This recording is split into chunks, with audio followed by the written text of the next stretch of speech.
Okay. I fix these eyes. Can't fix a lot of things.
Hey, Florence, what's going on? Hey, unknown.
I had to restart the last one. I was not happy with it. But thank you.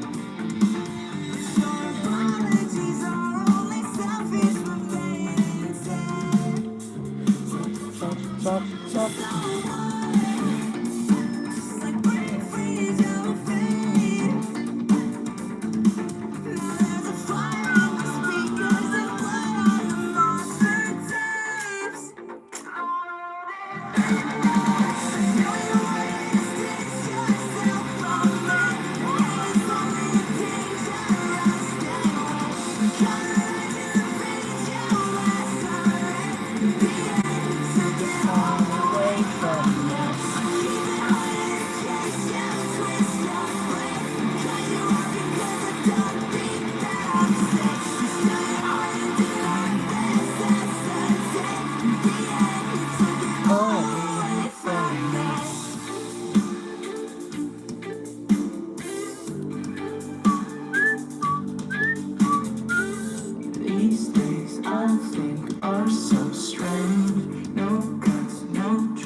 Yes.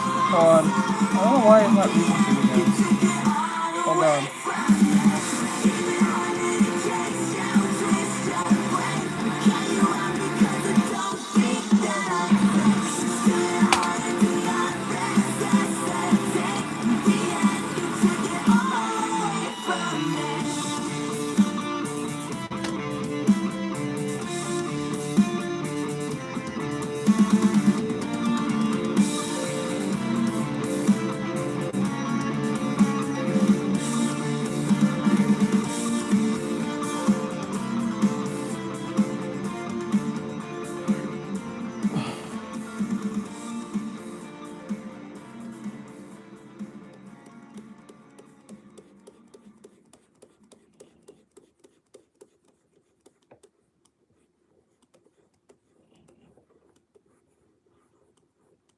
There we go.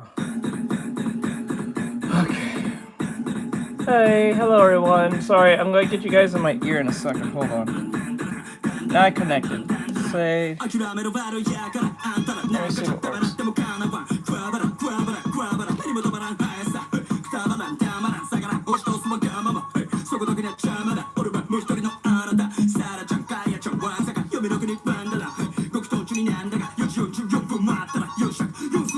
Okay, it's working. Say hello, guys. I can hear you now. In my ear. I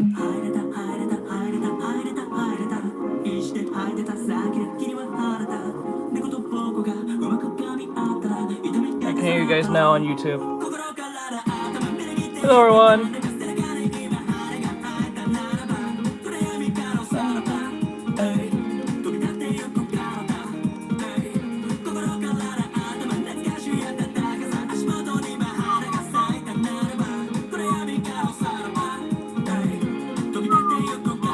Hey, Brian.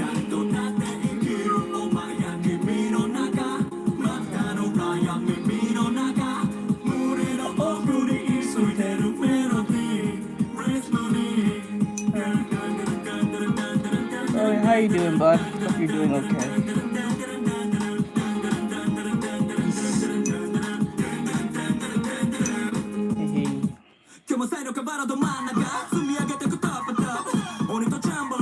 Smile! Hey, Callie. What's going on?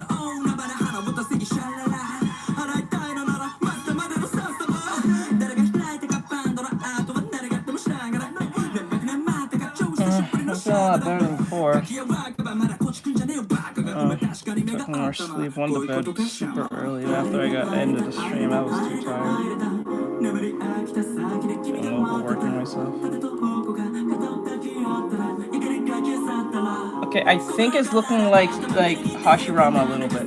It's just this part here we need to fix.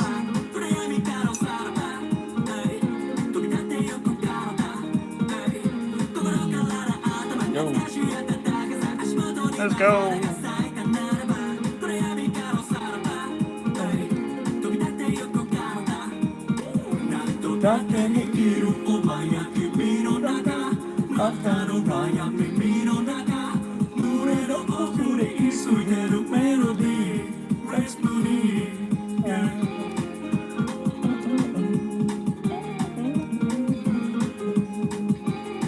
Okay, open the face and push it like this.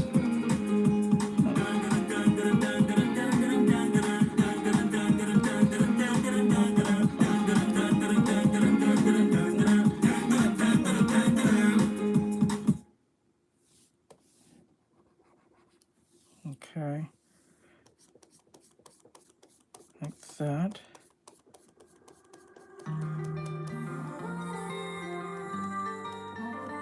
Thank you. Yo, what's up, bro? Okay. Now the face is a little too wide, though.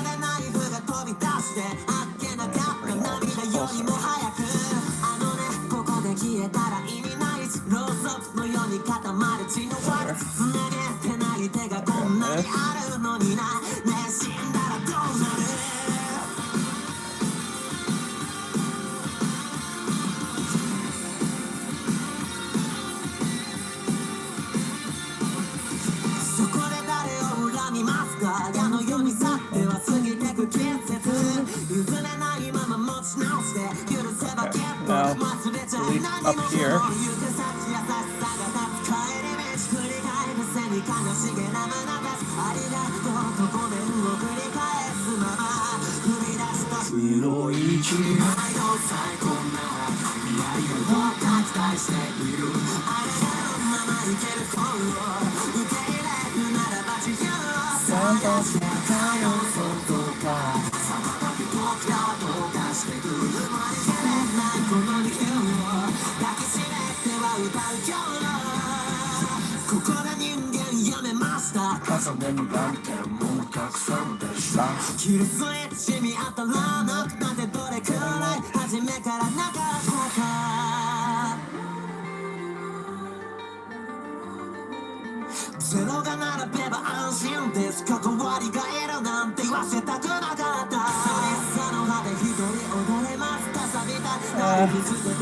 Trying to make some changes on the generics is another.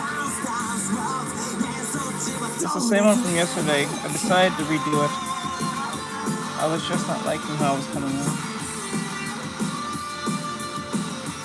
It didn't look like Hashirama Senju. This is looking more like him than last time, so I was like, okay, I'll run with this.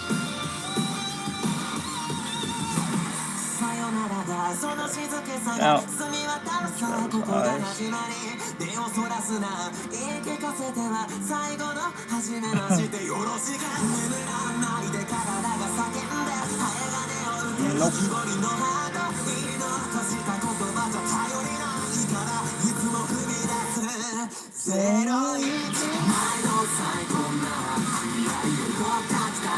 I got you. Yeah, sure.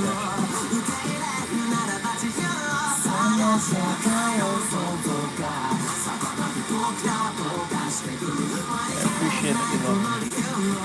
Kind of. A little better. Yeah, there we go. Okay. Now his eyebrows are a little more thicker than that. I'm gonna make it just straight like this, but I don't wanna make it too long. About here. Okay. Now let's get the eyebrows here. Like that. Okay. Good. Good.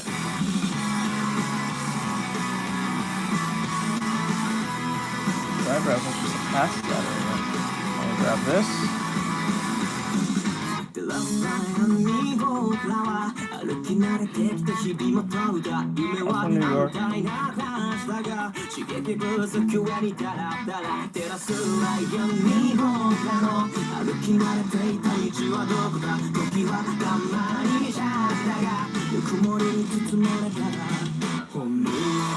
Okay.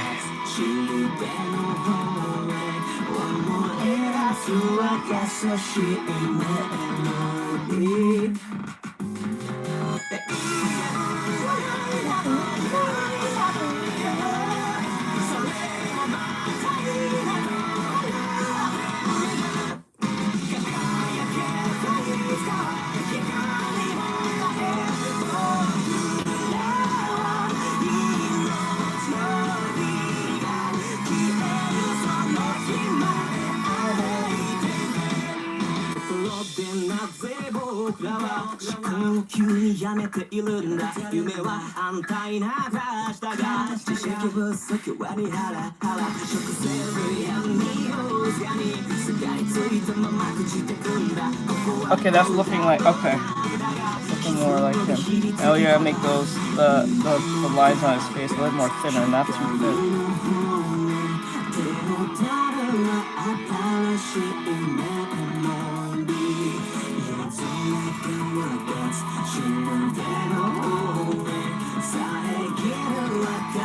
It's not that long.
your birthday. We gon' party like it's your birthday. We gon' sip Bacardi like it's your birthday. And you know we don't give up, it's not your birthday. You can find me in the club, bottle full of bug. Mama, I got what you need if you need to feel a buzz. I'm in the having sex, I ain't into making love. So come give me a hug if you're into getting rough. You can find me in the club, bottle full of bug. Mama, I got what you need if you need to feel a buzz. I'm in the having sex, I ain't into making love. So come give me a hug if you're into getting rough. When I pull up out front, you see the pins on good. When I roll 20 deep, so it's drama in the club. Now that I roll with Dre, everybody show me love. When you sell like Eminem, you get plenty of groupie love. Look, homie, ain't nothing changed. Roll down, G's up. I see exhibit in the cutting, man. Roll trees up. Hello, Green Spider. What's going on, my dude? How you doing?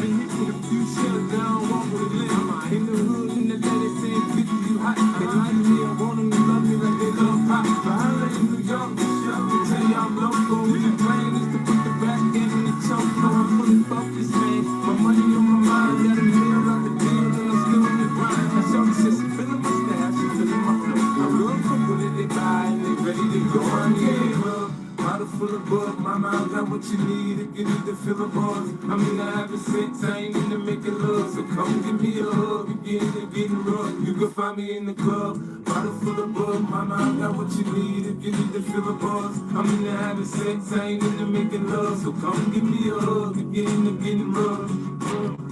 My flow, my show brought me the dough. That brought me all my fancy things. My crib, my cars, my clothes, my shoes. I done came up and I ain't changing. You should wait more than you hate it. Oh, you ready? I told you to get happy, I made it. I'm that cat by the bar, toast it to the good. Like, moved out the hood, now you tryna pull me back. Actually, drawing the face and everything is not going to be the issue. Shit, the hair won't be the issue. It's the headband. Drawing the headband's always a pain in the ass.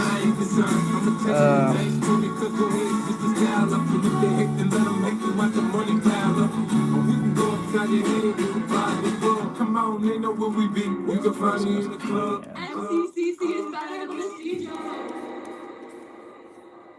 That. Okay, like that.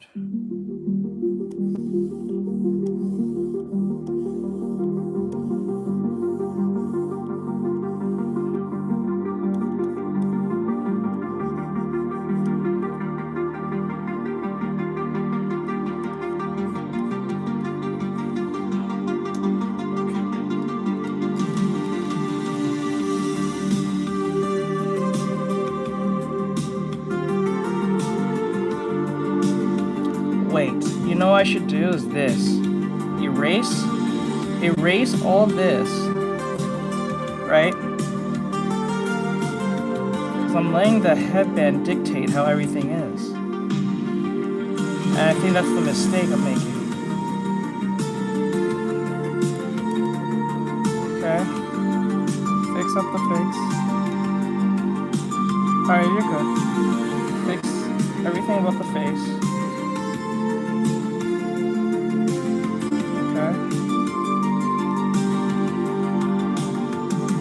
Now the eye.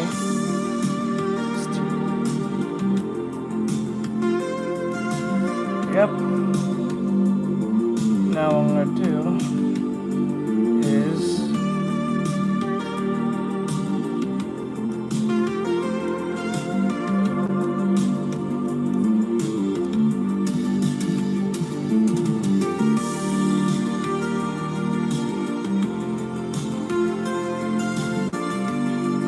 draw the head first, and then draw the headband. Don't draw the headband and the head, because what's going to happen, the head is going to be looking all distorted.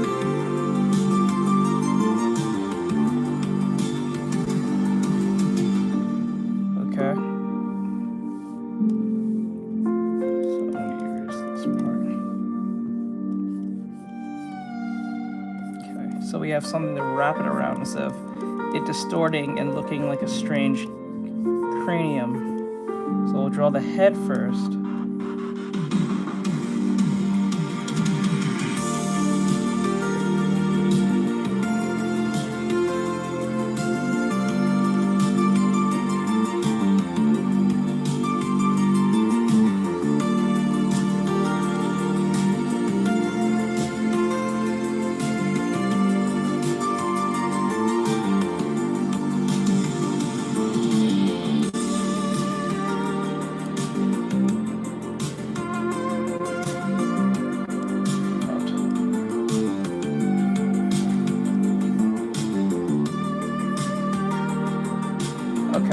gonna fix this. Wrap this around here.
Oh, thank you. Oh, thank you. Thank you, bro. I appreciate it. Thank you. Oh, let's go. I'm gonna turn back to Infinity on. I'll do it from here.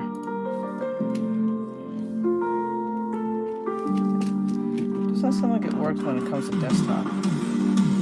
Hold on.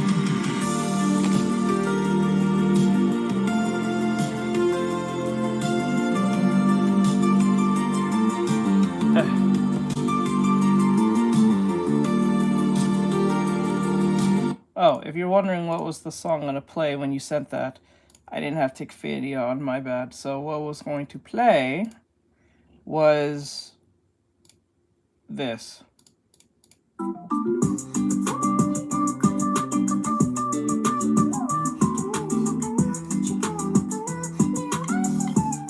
That would trigger if you played it. There you go. Actually, let's see here. Needy girl. Let's see as I listen to this. Hey guys, welcome back to Clownfish TV. This is Neon. I am not here with Geeky Sparkles. I'm going to talk about Japan. I'm going to talk about this law. This new policy is being proposed in Japan that there's not going to be any more interference in creative works from the West. Nice. Now, this yes. is really interesting because the timing of this coincides with Square Enix laying off a bunch of people in Europe and in California. And a lot of companies are getting rid of their Western liaisons. Still Holy X Logan says why yes. Like, yeah, let's we're go. Done. We're done with you guys trying to change our culture. We're done with you guys trying to rewrite Japan our schools. got it right. We're done with you guys trying to censor our art. Hey, fuck with you idiots. We're done with you crazy people. Want it straight from the tap. They want it straight from the source. There's no need anymore for localizers to get involved in the translation of Japanese works. I mean, we have people in Japan that are very fluent in English. We have AI assistants, and honestly, audiences would prefer a straight one-to-one translation of a lot of this stuff. Games to come over here unedited. We're definitely moving into a new era, I think, and with manga and anime exploding in popularity, studios, companies, publishers, they can't afford to piss off the audience. there's a huge demand, a huge appetite for Japanese entertainment, and this is one thing that old school anime fans like myself have been waiting for a very long time. Is that we get the literal one-to-one translation over here. We don't have to worry about what they're going to change. Let's go! Let's go! So many dubs out there. There were so many dubs that they changed the entire storyline. Video games were censored. Sometimes we didn't get video games at all. And now, comparatively speaking, we're eating pretty good. We get most of what Japan puts out. But it does come over here in an altered state a lot of times. And it's not because of the market so much. It's not because of laws or whatever. It's because the translators and the localizers, for the most part, in 2025 are woke. Yep. Let's be honest. They're crazy. They're very progressive. They're activists, and they think some of the stuff coming out of Japan is problematic. So what's the purpose of even working for a translation company or working for a company like Crunchyroll or whatever? If you think all of the content coming from Japan is problematic, maybe you should find something else to do. Maybe you should put some fries in the bag or whatever, whatever. So let's talk about this. Before we get into it any further, please subscribe for more pop culture news, views, and rants, guys. There's still time. You still got a few days yet until we close out Geeky's Kickstarter. It actually has officially ended, but Kickstarter lets you do late pledges. Unfortunately, you can't add to your order if you've already pledged. So we didn't hit the 15,000 for the neon pin, but thank you very much for that. But we have lots of other stuff available yet, guys, including the Geeky pin, including clownfish pins. Check it out on Kickstarter. That's Geeky Sparkles Christmas Party Glitter Retro Enamel Pins.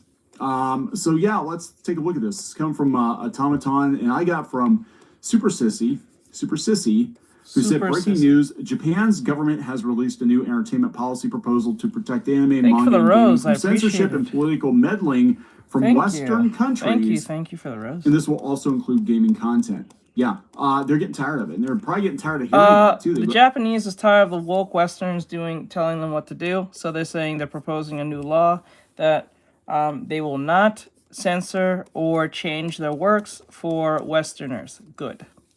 I like that. I like the fact that they are now have to fix their shit for stupid Americans. I like that. Go out to Twitter, who are crazy. And it's like every other day. There's a fight about a localizer or a studio thinking something's problematic. Thank God, bro. There's been some really egregious liberties, I think, taken with anime translations. And again, it's not because we moved beyond this. For the longest time, we moved beyond it. We basically got a straight, translation. And then in the last couple of years, again, we get these activists that are working for these companies, and they just not even censor. It's mostly they put in like crazy activist thing. There is one egregious one with what we see. It was Miss Kobayashi's Dragon Maid, or so. So that's the thing, because like it was like a lot of activists will put in their hot takes in dialogue that was not supposed to be there in the first place. Or they'll change things and alter it because they want to. Put their own personal rinse on a Japanese work. Still Holy X Logan says no, not TOHRU. Out to defend their sensibilities, and I do believe 100% this. Yeah. This has something to do with why Square is getting rid of the people they're getting rid of. And I agree. No problem with with this. I think you need to go back to being Square Enix or Square Soft, ideally. Yeah, but go back to Square Soft. Anyway, it's coming from Automaton. No interference in creative works. Japanese government proposes new policy for anime and game expansion in the West. Ministry of Economy, Trade, and Industry proposes new policy guidelines for the Japanese content and anime industries. All right.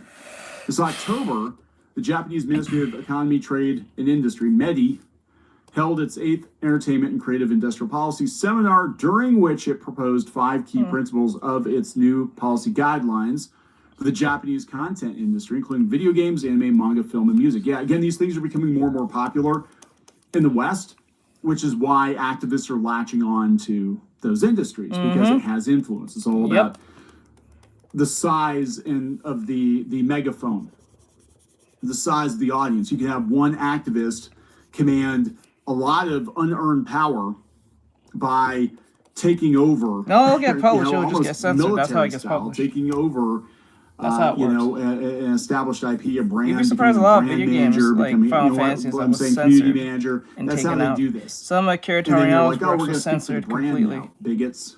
You know, for so Dragon Quest as and reported stuff. by Otaku That's how it Soken, gets the published. new guidelines have Not been because announced it as gets part of a censored doesn't mean it strategy won't to get published. achieve It the gets government's censored just to goal of get expanding published. the That's the overseas whole market point for of the domestic censoring. content to 20 trillion yen, 20 trillion yen by 2033. I'm not sure They what did the that is in same US shit with dollars. Yu-Gi-Oh! This comes only a month after the Japan Business Federation With issued certain an cards. urgent message calling on the government to provide immediate large-scale and Certain long-term support there's like for one, the I think that was the country's 4Kids content one. industry. Like the one with Yu-Gi-Oh! Way back when, where they had two people holding guns towards Seto Kaiba, but because it was guns, they made him point instead. Same thing with 4Kids One Piece. Everyone had guns, so what happens? They changed the guns into squirt guns. Remember those days? You remember the squirt gun case?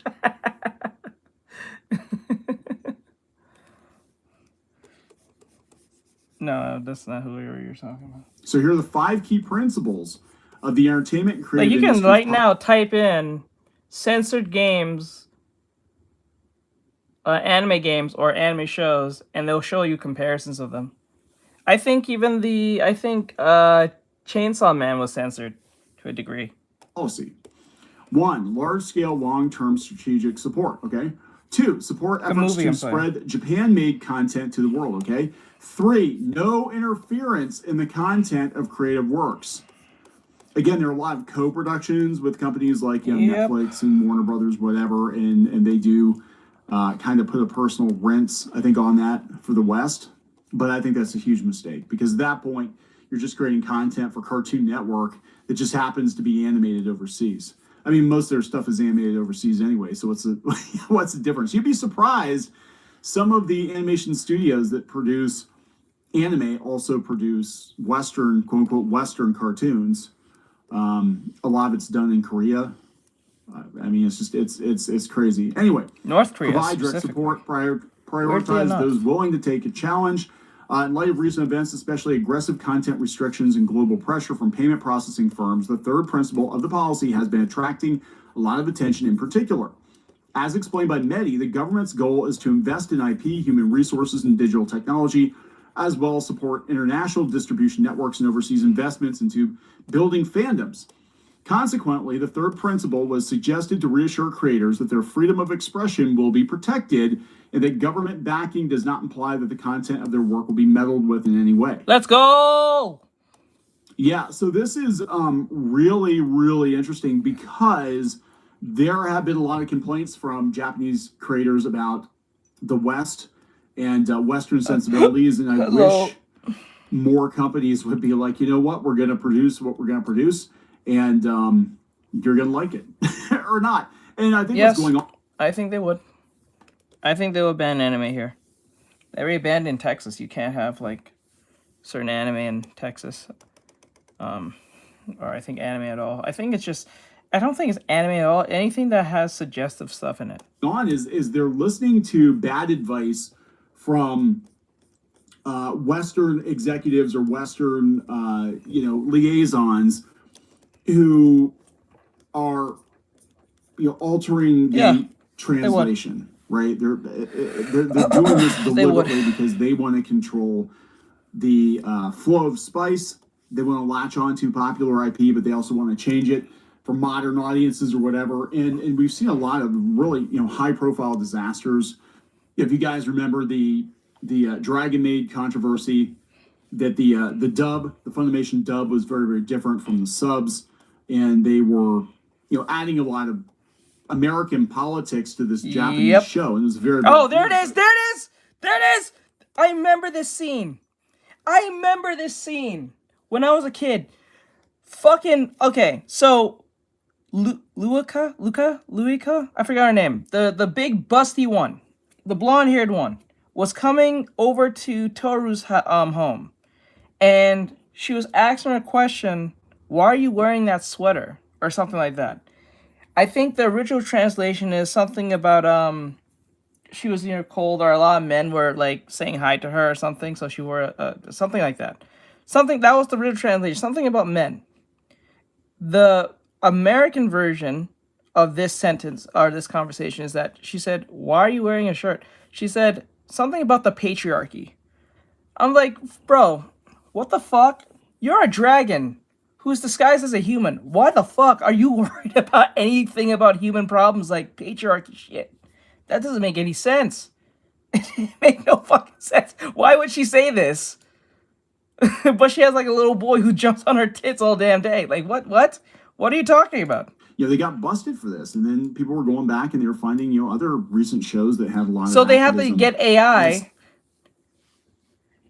No. No, it's not for kids.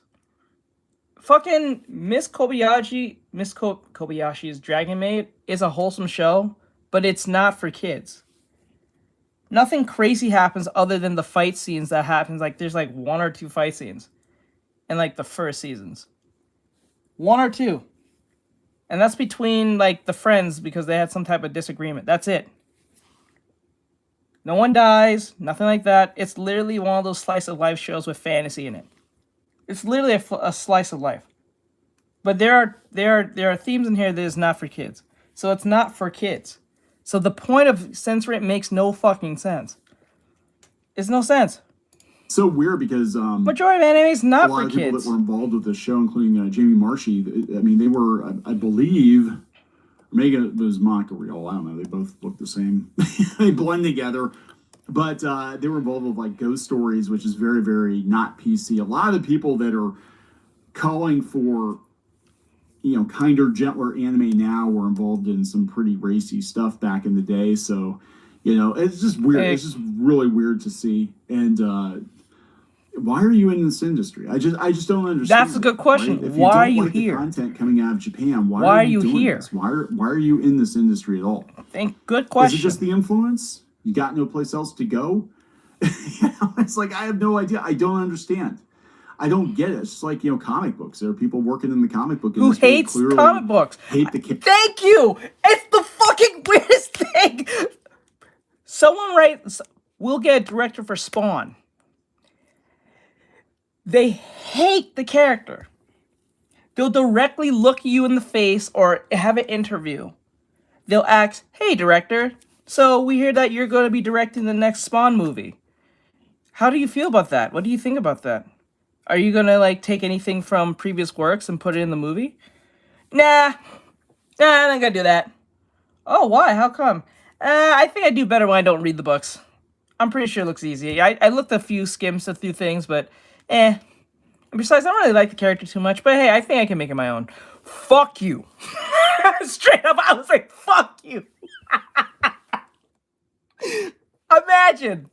That's like, it's like what they did with Goku in Dragon Ball Evolution.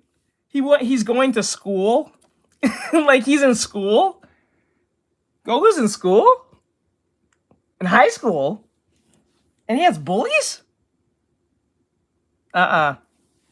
And then Master Roshi is living in the city in a crater that's in the middle of the city. What? What? What the fuck? It was literally Spider-Man. Like, it's just everything. It was everything opposite of what Dragon Ball is. At least I can give it to Netflix. I don't like Netflix, but I can at least give it to Netflix. They at least tried with One Piece. Yes, it was weird. It was weird. Characters, and they do everything they can do to try to destroy the legacy of these characters. But here they are, 20 years later, still working in the industry. I don't get it. I have no idea. But again, I do not believe this is a coincidence that Square Enix is firing all these people. How can you be in a basic job and say, I hate my job and get fired, but someone who's a director who's directing... True, but when you think of it this way, you gotta think of it this way. The reason why I don't mind the part that they made him white, and I understand a lot of people may not agree with this, and that's fine. The reason why I didn't mind if he was white, Asian, shit, he could be black. The reason why is because Crashatric says WSP bro. the likelihood of him being Asian from a different planet, and same thing with Superman. The last thing, the most likelihood you being Asian looking to go to a planet so far away from where you are and land in Japan, that's beyond a coincidence. Same thing with Superman. The likelihood of Superman being white will be unlikely, you know what I'm saying, and landing in Kansas. Like, if we're talking realism here.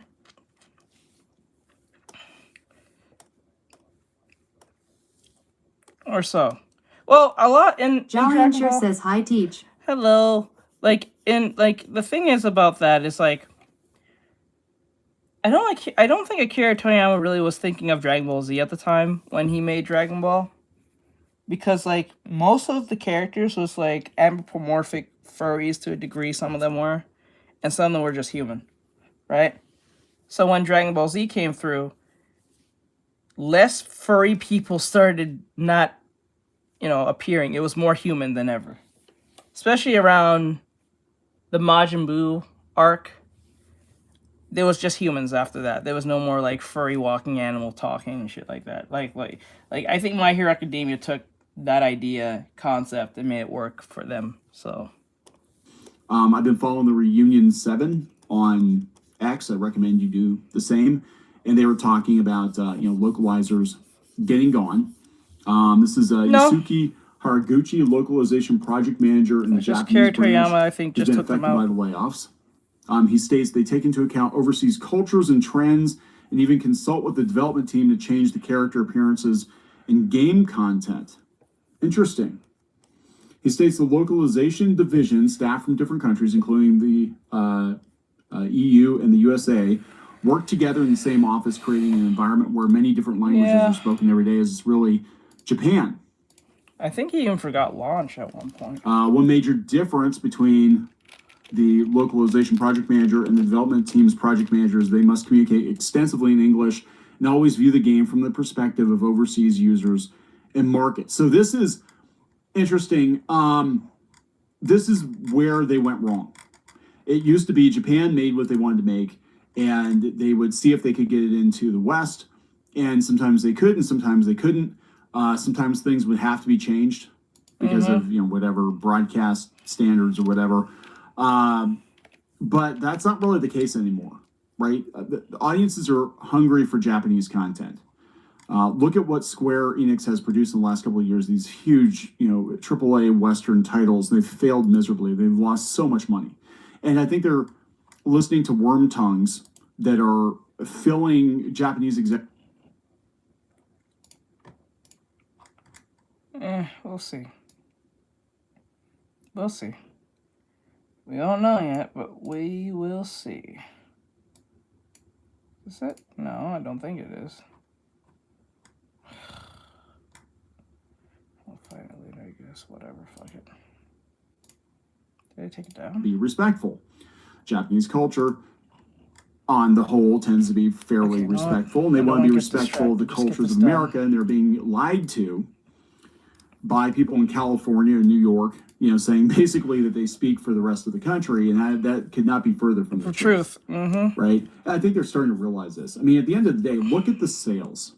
Look at the sales numbers.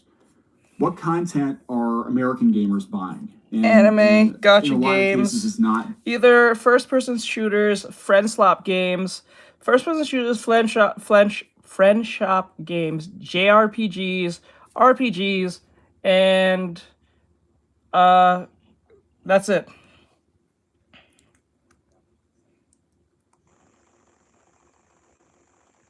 Yeah, because if you look back on most mascot video games and mascot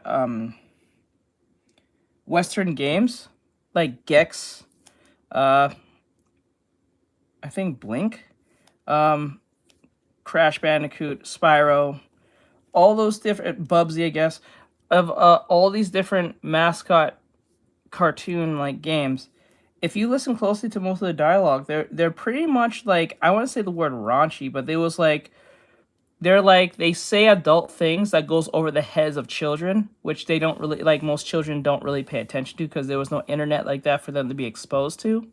So like back then, like if Spiral said something kind of snappy, um, most of the time us kids wouldn't, like me growing up, when if a mascot character said something like a Looney Tune, like if like say for instance, uh when I was growing up, when a mascot character said something that was adult like, or something that was for adults, what the adults in the room will get, but the kids won't, that would be fine because the kids didn't have no more access than asking their parents or their guardian, what does that mean? And that's usually up to the parent to tell them or not. You know what I'm saying? Unlike them having a phone and then looking that up, because usually you can just not look up something and you get information about a game, like don't you know type, like trivia type stuff. Like they'll tell you like what these mean and why they mean that, right? So that causes a culture of people just getting information for the sake. Like it's like even right now, like Steam Deck or Steam, the Steam machine, you can get information about the Steam machine almost instantly by just looking up like one video, and then after that you get a bunch of videos on what's to know about the Steam machine, what's inside the Steam machine, when is it coming out, what is the price. You know what I'm saying? Like you don't have to put a lot of effort to find information on something. Usually algorithms will find it for you by just clicking one video. You know what I'm saying? You know what I'm talking about. So, like, that's why those shows and video games got away with most of the stuff they did. It's true, but, you know, the rise of the internet is also a big contributing factor to this, though. The Western games that you guys are putting out, your Japanese company. To be honest with you, I believe people, like children now, or what we consider kids now, like Gen Z and Gen Alpha, nothing surprises them anymore. I don't think there's no wonder of being a kid. It's just, how much adult shit do you know? I think that's what it is. How much adult shit do you know compared to the other kid that you hang out with? You know what I'm saying? Like, they know about drugs, they know about sex, they know about a bunch of things, they know about a lot of horrible things that they shouldn't know at the age that they are. Most of those things you got to learn is by the time you're like 16, 17, 18, 19. Kids know a lot of horrible terms by the age of 5. I mean, like, horrible things. They don't have to go to their parents to be exposed to their parents. They just need to have an iPad. You know what I'm saying? They're exposed to virtually everything on that fucking thing. So, like, there's no wonder of being a kid. You can't be a kid. Because everything that, like, TikTok specifically has no true filter on that shit. So, and then Twitter's no better. I think Twitter's much worse than TikTok.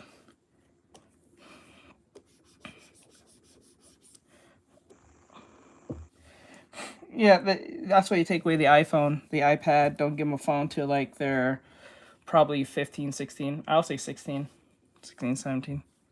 Western games.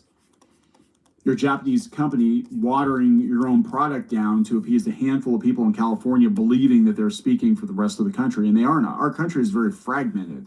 Very much. Right? I mean, every state is different now. Hell, even within the state, we've got, you know, the different tribes within each state.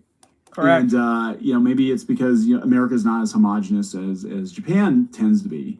But, you know, they're listening to these people. And I think that's what happened. You know, listen to these people for so long. They're like, oh, this is what the West wants. Look, Kotaku says, Polygon says. No, it's the small minority that has enough power tells these people that what Americans want, and majority of Americans don't identify with these people who have power like that. That's where this is coming from. So they'll try to make games, movies for a small percentage of people who do not actually buy or even indulge in those things. They just complain outside of that. Right? So, like, let's be honest. More men, statistically prove, there's more men went to go see the Marvels more than women. When Brie Larson said that this show isn't for sweaty neckbeards or white men specifically. She got real specific on who she was talking to and she had an issue with. She said, this movie isn't made for you. But Those same men you're telling not to go see your punk ass movie went to go see your movie anyway. Actually, quite frank, more white men went to go see the Marvels than any other man of race. Actually, quite frank, no women went to go watch the fucking Marvels. More men went to go watch the Marvels than women. When it was built, and it was built for women.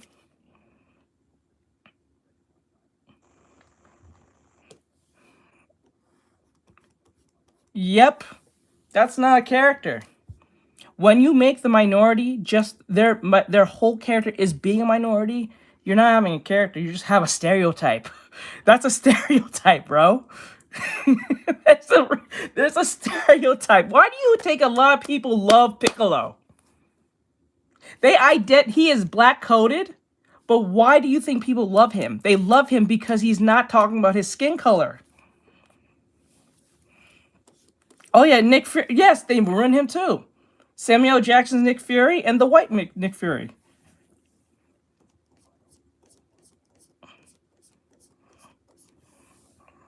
You have to pay for that. Sorry, dude, I don't do free commissions. This is a requested commission because someone dropped a certain amount of money in there. Yep. Oh, you saw that? You saw the thing with the what do you call it? Secret Invasion? They destroyed Nick Fury's character. Horrible. I mean, you look at ridiculous articles like this. Eurogamer, this is a couple of years ago. Persona 4 Golden has not aged well. Kanji, misogyny, and representation. Who cares? This is the shit that these gaming journos churn out. So I am believing that a lot of these Japanese studios, or the executives that are boomers basically, are looking at this and being like, okay, we want to get into the Western market. This is what they expect. Let's give them the wokest possible game. Let's do a Western style game. We're gonna have a black lesbian with purple hair and a side shave. She's gonna be she's a black lesbian, purple shave, indigenous in the person who's also in a wheelchair, who's overweight. She identifies as every gender possible. She's disability. She has one arm, no legs. Like, her voice is deep. She has some type of neurodivergence. She has a bunch of anxiety. She has to get a certain latte in a specific way from Starbucks. She needs to also she needs to be an activist for mental health and fucking environmental shit. Everything under the sun. Yeah, and she has vitiligo too. There you go.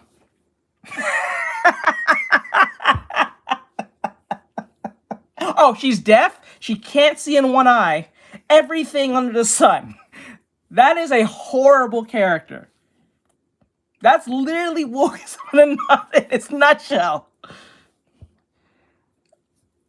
Yeah, that is the best. Well, in making a very annoying anime, yes. Agonist, and it's all going to be about social justice. Yes. And blah blah blah blah blah. Because that's what these. I said this to my to the girlfriend. She said to me, "Oh my God, I'm so happy that Supernatural's coming back. They're having a reboot." I said, "You should be cackling in your shoes. Like, why? Why would you want a reboot of Supernatural?" Be like, because Dean and Sam is coming back and Castiel. I'm like, that's great. But let's be honest, the only reason why your show did not get wokeified to a degree, it did get a little woke. I'm not gonna lie to you. But that was like past that particular era. So like they was already coming to the end of the show. So there was not gonna change a lot about characters at that point. But the fact that you want your show to come back with a reboot, what's going to happen is they're going to write Dean as a bitch and they're going to make Sam identify as some type of vacuum cleaner. That's what's going to happen.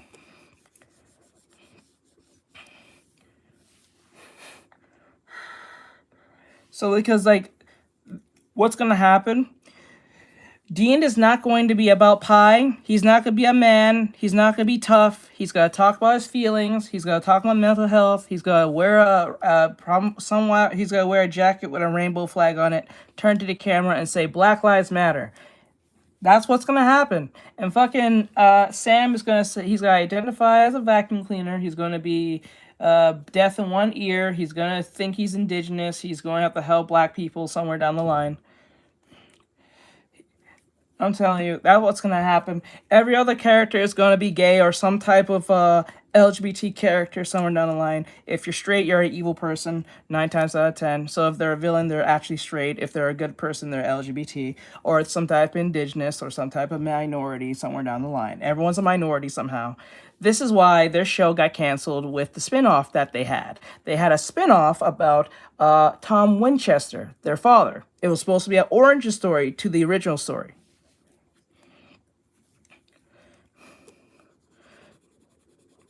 No man actually does it. Like, no, there's nothing about a man showing his feelings, but when they have to talk about it every 5 seconds, it's not a man anymore. It's not a man anymore. Oh, also, they might dye his hair like, I don't know, blue or red or something, Sam specifically, because he's the sensitive one out of the two, or something like that. Dean is going to have repressed memories or repressed feelings about something. He low key was a he was into men all the entire time. That's why he was that tough or some bullshit, something like that. He has insecurities like what they did to Joker and Sushi Squad. You know what I'm saying? Like you know where I'm going with this. So like they did this with the prequel with, I think it was Thomas Winchester. It was about Thomas Winchester, but it was really about Mary Winchester. She was a girl boss. They made the dude who we actually want to watch be pushed off as a sideline and made it about Mary Winchester. She is capable, she's strong, she can take down her own future husband somehow. He's 6'7", she's 5'2". I don't know how that makes sense. He's from the military, she has some he's in the military with I think he had hunter like training. But like I think he was a straight up a Marine. She had some hunter training and that's it. But she can take him down on the first episode. Fucking, that's not a good idea. That was not good. Show got canceled within one season. Wonder why? The show that had a perfect formula got destroyed because you guys put identity politics in it. And for some odd reason, everyone is a diverse person of color. Very weird. In the 70s. I didn't even know. Late 60s, early 70s. Weird.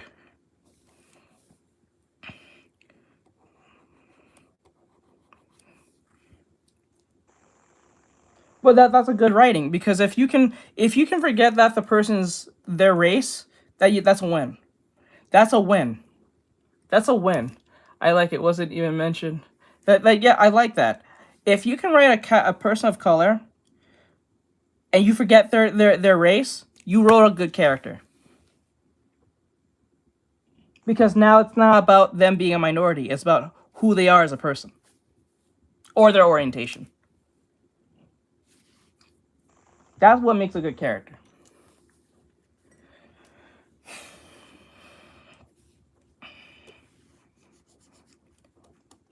This is why we're not making any money in the entertainment space. Why do you think most of the animators are not getting any money? Because they realize these people are crazy.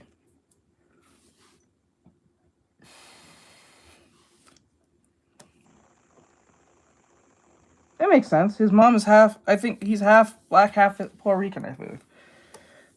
So it makes sense. He's got to talk a little Spanish here and there to his mom. It makes sense.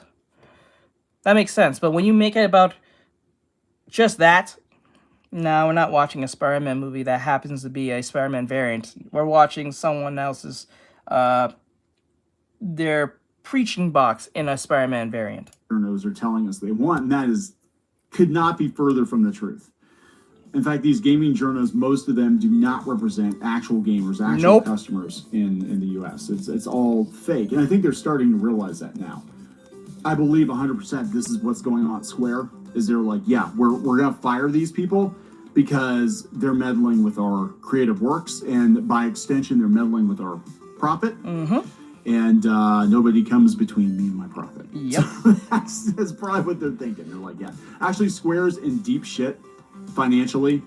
Like they're like, if they don't pivot hard and go back to being Square, they're gonna go under.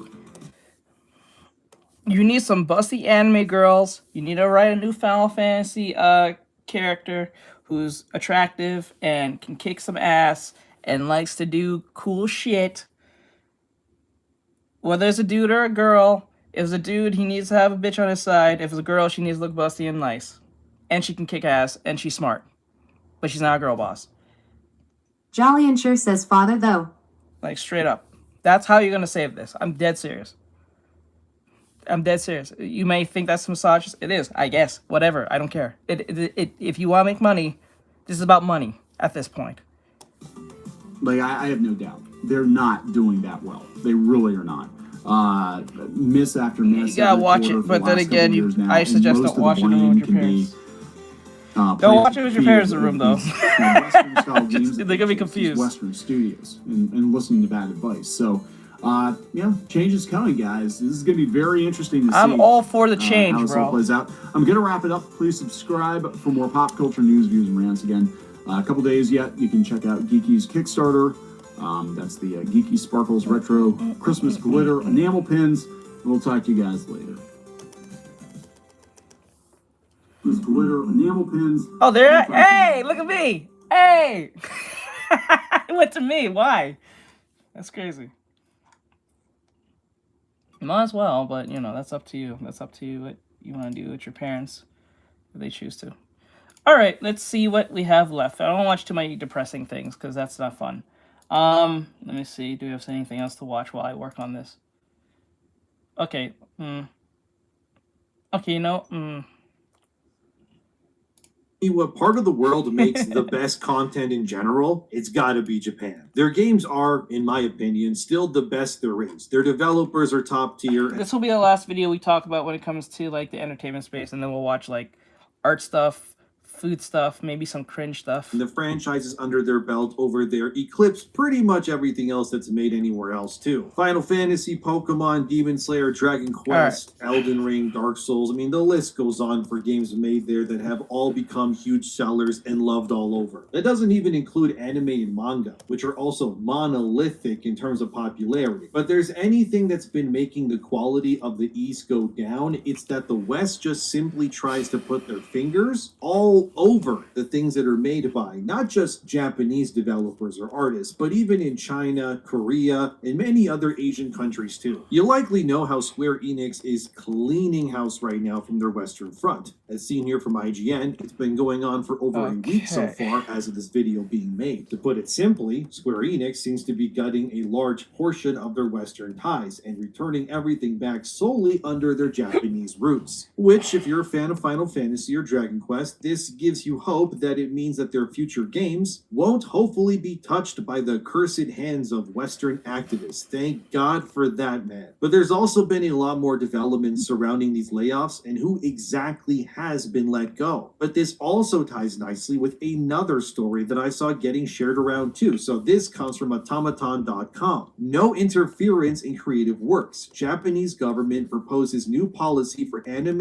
and game expansion in the West. Nice. So just this past October, the Japanese Ministry of Economy, Trade and Industry, which goes by METI for short, has proposed a new policy that they're trying to push into effect in order to protect the sovereignty and the identity of Japanese media in the future. The reason for this is simple, because Japan's anime and manga industry alone is so lucrative, it may as well be Japan's greatest import to like the rest of the world. I really don't need to tell you how popular anime and manga is these days. Stuff like Demon Slayer alone that flies off the shelf at record paces. It's actually crazy that years ago it was also confirmed that Demon Slayer as a single manga series sold more copies than the entire American comic book industry combined, and I'm not even— Damn! Demon Slayer outsold the Avengers, Batman, Superman, all of it combined. This just tells you how wildly popular manga and anime has become, and by proxy, even the games that also harken to that beautiful Japanese style and sensibilities that the rest of the world just can't get enough of. Square Enix, for example, their best performing games year after year are always the games that are unapologetically Japanese at their heart. Dragon Quest is a big seller and continues to be because no matter what trends exist in the world, Dragon Quest retains its identity and doesn't really care, and it's always just a turn-based JRPG at its core. Square Enix has obviously tried to make more Western-inspired games. Final Fantasy XVI comes to mind. While I do love that game's story, themes, and its its characters, and I also really enjoyed its combat. The truth is that 16's combat and vision was very much so aimed at Western audiences. It did sell 3 million units in under a week on PS5 alone, but regardless, it still didn't meet the expectations of Square. That's not to say that 3 million is bad in a week, that is good, but 16 likely was very expensive to make, and if you've played it, you probably agree, so it just wasn't enough, sadly. But like I said, whenever Japan just embraces being what they are, that's when the money comes flowing. Yes. Circling back to because they know who they are, they know who their audience is, and they're not gonna sacrifice that shit for some blue hair. Fuck that. the proposed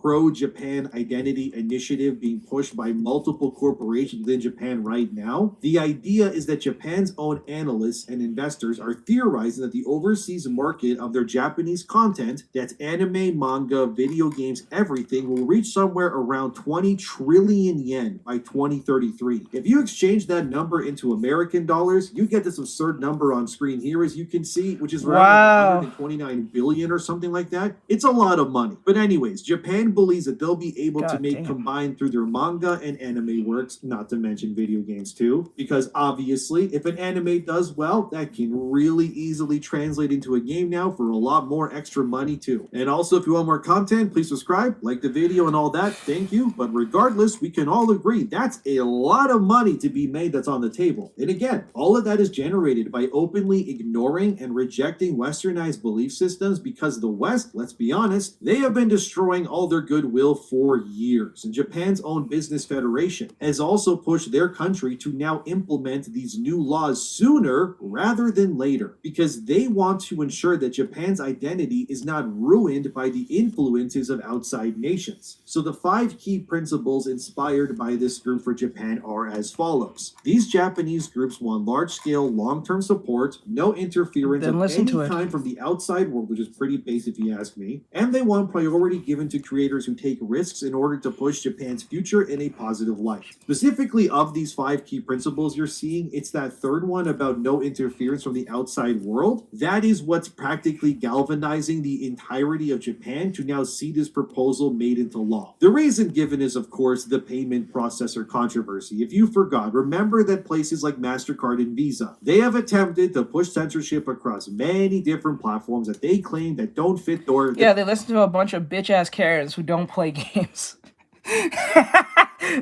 Collective shout, you a bitch-ass. Their like morality, if you will. This then led to thousands of games and art just being banned from sites and even platforms like Steam, because these payment processors believe that they should be the judges on everyone's purchasing rights, which is really stupid if you ask me. So with this proposal by Japan's Business Federation, now their Ministry of Economy, Trade, and so on, the hope here is to actualize this plan and effectively turn Japan into a Japan first nation that doesn't sacrifice its roots or future in the name of other cultures or activism, which if you ask me, yeah, that's a good thing. Every nation should be doing that. When you allow too many from other nations into a sovereign state, you clearly risk losing the identity and belief systems that made that culture what it is in the first place. And I shudder at the idea of Japan being filled to the brim with people from all over the world, because all that would end up doing is just ruining Japan's identity, because you let in some people with pink or blue hair or whatever else who think that there's infinity genders or their religion's better than theirs or something. Really, the only reason why the third principle of no interference from the outside world is being hailed so openly is pretty simple. Because if that principle becomes law, it also in theory would then protect Japanese creators from censorship and allow them to truly express their free will through the content that they make. And let's be real, without that freedom of expression, you would never have had Final Fantasy, Dragon Ball, Naruto, or Demon Slayer existing in the first place. So this is very obviously, we can all agree, a very good thing to push. The hope is that the government of Japan will protect their creators from outside influences, so Japan remains Japan. But as someone who isn't Japanese myself, I see no problem with any of this whatsoever. This is quite literally, guys, the biggest hypothetical W that Japan could have as a nation in a really long time. I could only hope that other nations do the same. But looking at Europe right now, it's probably not going to happen anytime soon. But a big push is by METI. Again, that's the Japanese Ministry of Economy, Trade, and industry where they reference this massive group within Japan who wants to push this belief into reality. They state here, as for the reasons behind the new policy proposal, METI cites meager results in its previous efforts to expand the overseas market size for domestically produced content. While some of the measures did show results, METI suggests that they were still at a low level compared to other countries like South Korea. The ministry commented they weren't able to expand the stock of tangible and intangible assets and raise labor productivity and wages to a satisfactory level, and are hoping that the new policy helps Japanese produced content conquer the world. So what METI is stating openly from their data that they claim to have, which I can't verify because they didn't publicly share it, obviously, but they are saying that their efforts to expand Japanese-made content in Western countries with Western help and,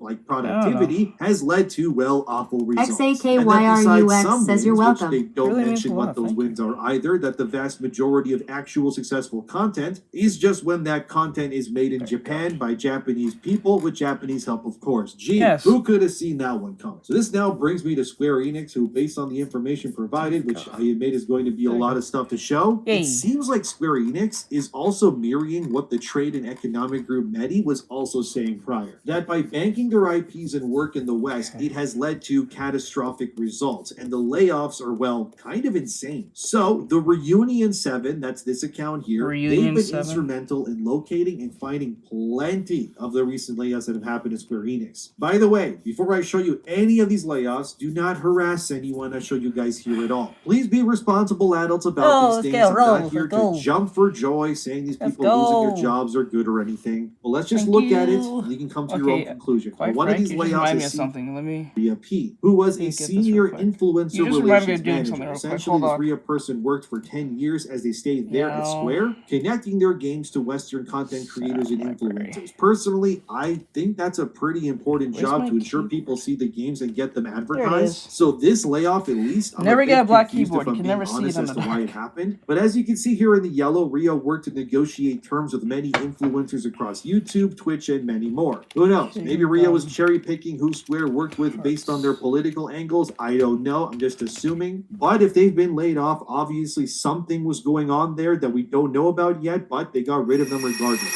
Another layoff was Graham Monk, who's seen here. They were an executive producer at Square Enix who worked on Western games like Outriders. So my guess here is that Square is dumping their westernized franchises entirely to focus on their core franchises going forward. So this means that Outriders is likely dead and gone forever now, unless someone buys the IP in the future, I guess. But then we have people like this Izzy person who was a part of the Square Enix collective. They handled publishing and marketing with indie developers, according to the layoffs. I could show them all, but the point is that this team, which was about 7 people apparently, and now 4 of them have been laid off by Square Enix. But all the layoffs in this particular sector, obviously, they worked in the same department. That's another weird layoff to me, but let's keep going, I guess. This next one was alarming. So the Reunion 7 found another layoff of someone named Yusuke Haruguchi, who was a localization project manager in the Japanese branch of Square Enix, as you're seeing. According to Yusuke's credits, as you're seeing here, they worked on a total of 22 games at Square Enix, from Visions of Mana, Final Fantasy ports, and stuff like Chrono Cross's Remaster, and flops like Oninaki and Left Alive 2. Yusuke was also interviewed at some point, and in the second paragraph, pretty much all my alarm bells are going off. Let me read it for you here. One of the missions on the localization division is to create a quality game that overseas users will not recognize as a Japanese game. We do not simply translate or dub the audio. We pay close attention to the smallest details, taking into account overseas cultures and friends, and in some cases, we even consult with the development team to change the character appearances and game content. Wow, that is a mask-off moment for Yusuke here, to just admit that while working at Square Enix, this guy just admitted that his job was to connect with people in the West, to do things like erase the Japanese identity of Square Enix's games so that customers outside of Japan wouldn't see Square's games as being inherently Japanese. Wow. I can't believe this this was actually something this guy said, but that's real. This is likely a very big reason why people like this got laid off in the first place, because how can you sit there and somehow think that it's a good thing to erase your employer's work's identity because your Western co-workers, I guess, inherently hate the Japanese culture that is infused within this? Like, but they're Square Enix, like they're gonna be Japanese anyways. It's so dumb. How does this make any sense money-wise? Like, the entire reason Square Enix was successful in the first place was because they were Japanese focused, not whatever they're trying to do now. But it gets even worse, because Yusuke then goes even more mask off, where he admits even more nonsense so openly. So let me read this for you. He said, they, as in like his people, work closely with translators in the localization division, as well as producers, directors, and section leaders on the development side. For larger projects, the staff can number more than 100 people during intensive development periods. As the number of languages supported on the localization side increases, dozens of translators may be involved. One major difference between them and the development team's project manager is that they must communicate extensively in English and always view the game from the perspective of overseas users and markets. When releasing an international version, simply translating the domestic version of it can lead to various problems. The localization project manager works with translators to identify potential issues, coordinate corrections with the development team, and manage the entire international version project. So communicate extensively in English and always view the game from the perspective of overseas users and markets, and not Japanese users and players and developers. This is what I give. Yikes, dude. Like, this is why you've had games come out where they're using Zoomer dialogue or characters that are supposed to be a part of some other world, but they just end up sounding like kids in like a North American classroom. It all just clashes and feels entirely weird. This is probably also why you have stuff like body type options in the first place. This is exactly why the Japanese groups I mentioned earlier, that they want out of the Western mindset entirely. Because how can you make games in Japan with their culture being the influence and the key, and think that it's a good idea to then let some westernized person decide for you whether it's the story, the characters, or the themes, if they're authentic or not to the game that they didn't even make in the first place? Like, I hate to tell you people, but like, none of these games take place in a real world like ours. Ivalice in Final Fantasy Tactics in 12, for example, that's not Great Britain. Valistia in Final Fantasy 16 is not Europe, nor is Final Fantasy VII's world anything like our world either. None of these places should in any way reflect the modern sensibilities or the political structure of the world as we know it today. The entire point of video games is escapism. Like, if I end up playing a Dragon Quest game and I hear someone like Kiefer in Dragon Quest VII Reimagined end up using the word like no cap or Riz unironically, like, I'm gonna turn into the Joker. Like, the entire point of this is that these worlds are not meant to reflect the real world because they're not real. How do you get this through these people's heads? Like, I love Final Fantasy VII's world, specifically because it doesn't have weird gender goblins throwing tomato soup at like paintings as a political stunt in our real world, and I don't even want to see like Trump suddenly show up with Cloud or Sephiroth. I don't want any of these things. Like, yes, like imagine to put Donald Trump in there. I'll be so pissed. I'm like, what? No. This is the thing that we didn't want. We wanted non-political shit. What?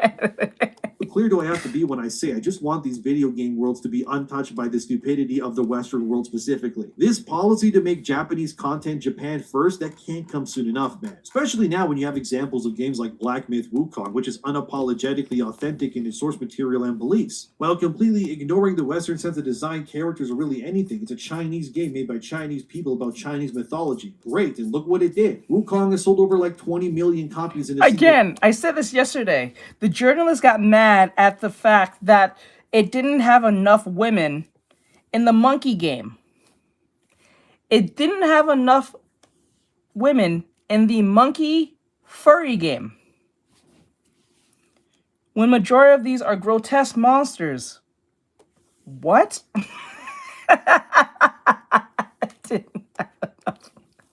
Year. Like, that's unreal, dude. These companies just need to return to their roots and stop playing make-believe with some Mind you, the person who was complaining, who was some crazy individual, was some Asian person from the West.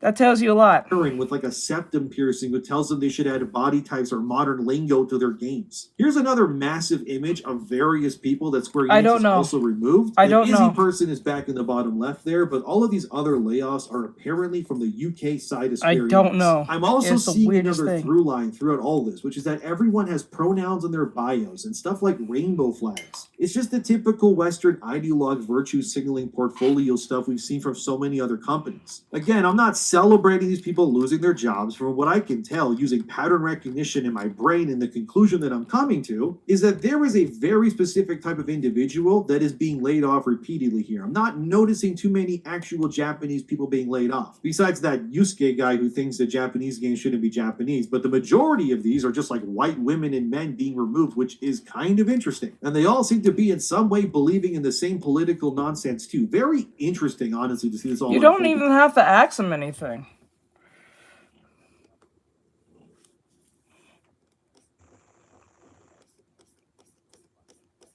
Yep.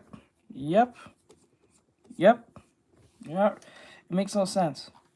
I bet you this wouldn't be happening if it was made by people in Africa or some black person. I'm pretty sure they wouldn't do that. But because they say that Asians are white adjacent, they think they can bully them to submission. That's what this is. The way that it has. But another layoff is this person named Ann Liu with their last name. I'm not even going to bother saying it, but they were apparently a global brand manager for Square Enix. But highlighted in yellow there, this Ann Liu was a part of something called Limit Break, which if you don't know what that is, I looked around and Limit Break is apparently a UK-based mentorship program that works to raise up what they call marginalized and underrepresented voices at Oh my Square God, Enix. again. It was Who was founded in never 2019, marginalized? and the goal was to pair Who's up these never marginalized voices with people who have experience and I guess power at Square Enix. So the program was specifically meant for people who identify as someone from marginalized genders. So I guess that means stuff behind male or female, as well as different orientations. Stuff like disabilities even are listed. And Limit Break also prioritized people who have neurodiversity. Which There you I go. didn't look up what that is. What I apparently, mentioned earlier. Neurodiversity or neurodivergent even is a concept that the different brain functions of a human is normal and not something that needs to be fixed. So I guess they prioritize people who had stuff like autism or ADHD and stuff like that. I have no idea. This is weird. But I ended up just anyway. I just Don't worry asked about it. Brock It's at some nothing. point, like just summarize what Limit Break was. What's It's that? just I'm another losing way my saying mind here, victim. but as you can see on screen, it's a lot of like activist level stuff that's being pushed here. Like none of the participants are chosen that it seems based on what I could find when it comes to their creativity or their work ethic, or I don't know, their credentials. Instead, you're just placed in this program as long as you conveniently belong to one of these groups, I guess, which honestly, I'm not surprised that Square Enix is laying off the people who made this. Because why would they waste their resources raising these people up when they could just, hire people who are already good at what they do? Like if Square had a program where actual people with real talent, regardless of whichever checkbox they highlight, could like enter it. Like, I don't know, an indie game developer fall for who's this really bullshit. talented at what they do, or someone who's an amazing audio engineer. I could see such a program working well to find those people work in their fields because they're gifted at what they do. But this just instead seems like, and I'm just going to say it plainly because why bother sugarcoating it, but Limit Break sounds like adult baby daycare to me. Like It it's is. a bunch of people who want to be coddled into a company instead of just like working and improving themselves. Mhm. Maybe that sounds cold to some people, but I'm just calling it how I see is all. I'm not going to say that people like Ben Starr, who voices Clive, who's a part of Limit Break, is bad or anything either. Like that guy's probably just being paraded around and attached to anything at Square Enix because of his name, so I get it. But Limit Break kind of just sounds not really that important to someone like Square Enix. And I think the less Western-based Square becomes, honestly, it's the better. And another interesting layoff found by Reunion was this Trudy lady, as you're seeing here. Although Reunion then found, as seen here as well in this Trudy person's about section of their work, that in that third paragraph there, it says, my approach blends strategy and empathy, aligning people programs with business goals while fostering trust, collaboration, and continuous growth, whether leading investigations, designing DEI and L&D initiatives, or navigating change. I'm dedicating to building workplaces where both people and performance thrive. Yeah, that's so how this they do it. person's job was Yeah, it will be fine. Because it's like this. It's like when they say, make your own game. That makes sense. Because you're pushing your agenda in your game. You're not using a IP as a skin suit to push your madness.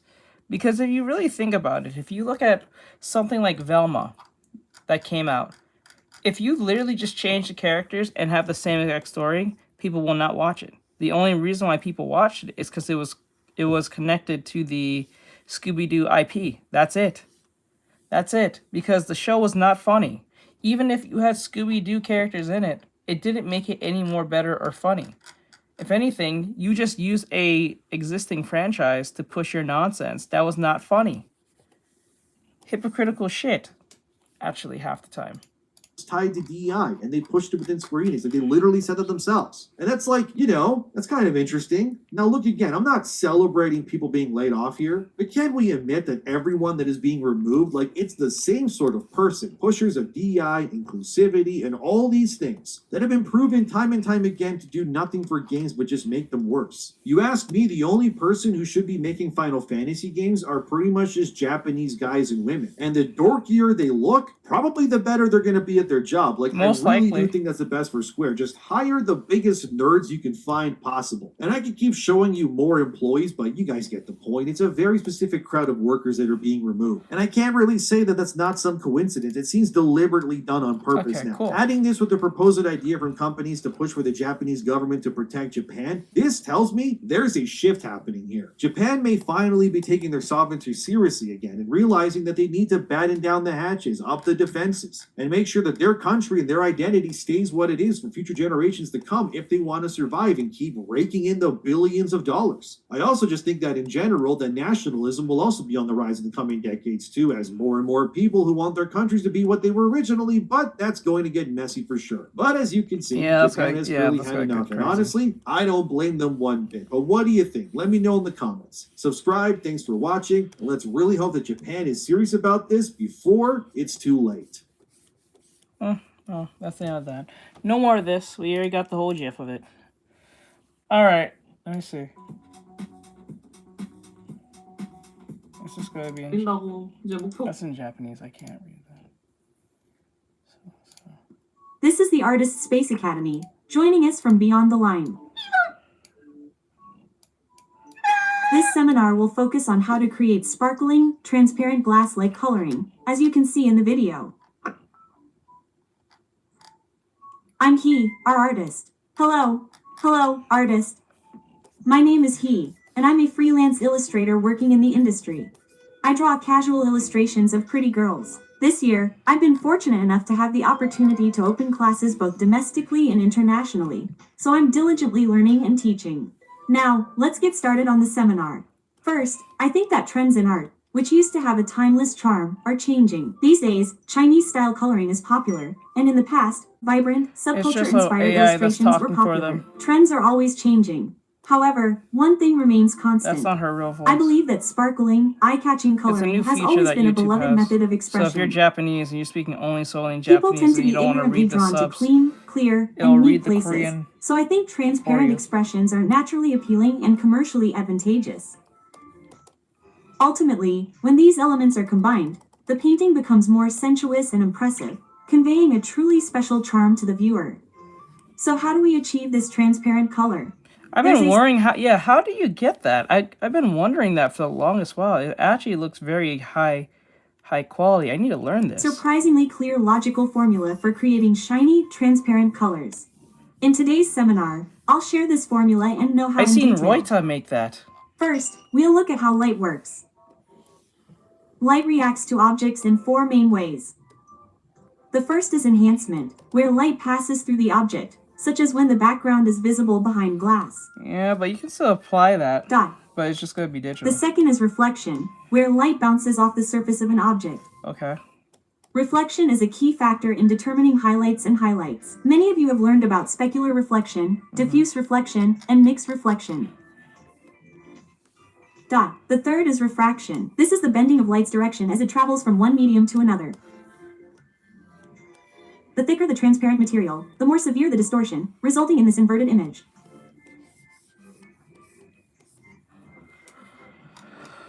For extremely thin objects like snowflakes or light bulbs, refraction isn't as severe, only appearing slightly convex.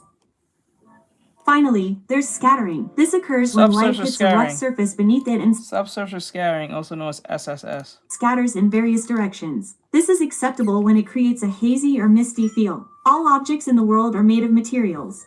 The three fundamentals I always talk about are specular reflection, non-reflective reflection, and I'm sorry about transparency. that, bro. Specular reflection is when a surface is extremely smooth. Light is reflected at a constant angle, like a mirror, resulting in a sharp image and incredibly strong highlights. Even though the other side receives the same light, you can't see the highlights. Because the surface is almost like sandpaper, the light spreads Yes, in I all know about that. directions, so you can see that it doesn't have a glossy sheen like paper or concrete, I'll but be rather one of a the very first to smooth use that. texture. Next, I'll focus on transparent objects Hello. today. As light passes through them, refraction, Moore's transmission, Mall and Cafe reflection says I am occur so ready. simultaneously. Therefore, You are so transparent ready. objects also Yeah, have the I think property you of I think specular you do reflection, fine with the resulting in with sharp the transformer highlights. stuff. Keep in mind that there's a very important formula for specular objects. I encourage you And to what's great about your content, Maura, you don't have to worry about copyright because most of the stuff you, I think, made was just sounds. Moore's Mall Cafe says 3. And I think you have to make a video within 6 seconds. Your video has to be at least 6 seconds. If I remember right, they said. apply the principle of specular reflection. This means that the intensity of light reflection varies depending on the viewing angle. When we look at a surface perpendicularly, Moore's Mall the Cafe addition says appears yeah. strong and the reflection weak. However, when It's we look gonna at be this we know it as Vine, but it's gonna be relabeled called Divine. Divine. I can't. I'm jumping on that so fast. I'm dead serious. I'm gonna blow up on that next. I'm going to post every fucking day. I'm gonna have 100,000 within 2 months. I swear to God. I swear to God. I should have did what I should have did back in the day when Vine came in. I would have fucking been. Oh! object at an angle, the reflection becomes stronger and the surface appears shinier. This formula is commonly Yes, we have applied too to all many specular content. materials such as glass, Yep. jewels, and metals, And as I'm well gonna as jump on transparent that, materials. and So this when I'll drawing do a it right this specular time. object, this is when the pre-reflection is not applied. I remember when I first started on Vine. Drytroclose says lol. When I first started on Vine, before I even did Artextric or even was posting art, I had 100 followers within 1 week. I gained 100 followers in 1 week on Vine. And I gave up because I was like, I didn't think it was important. That's fine. I can make that work. I can make that work. I remember I gained 100 followers, I think, in the first week. We don't know that yet. Remember, TikTok is kind of on that going on the decline because of the whole deal that they have, that they will have to change things and take things out, and it's going to be rebranded from TikTok to Megatalk. I don't know how much that was a troll, but they said it's going to change the name. They're going to take out a lot of things you won't be able to do on TikTok anymore. So this is a great way to pivot to something else, and it's American based, so I'm pretty sure you don't have to worry about that bullshit for it being like destroyed or anything like that by some crazy individual or anything like that. So I suggest to jump on Divine as fast as possible. As soon as it comes out, make an account, start posting almost instantly. I will do that. I would do that instantly and give it a try. For all you know, I might blow up in the first week. Like, I'm dead serious. Like, I remember I got 100 followers in 1 week. If I was doing it the way I was doing it, if I was posting the way I was back then, I would have been somewhere in a better place in my life right now. I mean, I could tell. It sounds like an insult, yes, but it's like, I think it's a fuck you from Trump to all the people who made fun of him. Pre-reflection is applied. This part feels a little more realistic. So, I think it is good to lower the contrast like this in the future. Let's go. And I think the key to expressing a beautiful transparent That's what I'll be object is doing. thickness. Unless it is soap, it is good to add a dark color to the outer part to give it a sense of thickness. Not only does the shape appear three-dimensional, but the strong brightness contrast can express it more impactfully. When I draw eyes, I also use black on the outer part of the iris to add a sense of thickness. This way, you can create a glass-like feeling. Now, I will explain in detail how the light works and how I use pretty colors. It's from Jack Dorothy. So I don't think it's going to be like he did do that before. Yeah, he actually did that with Blue Sky, but you see what happened to Blue Sky.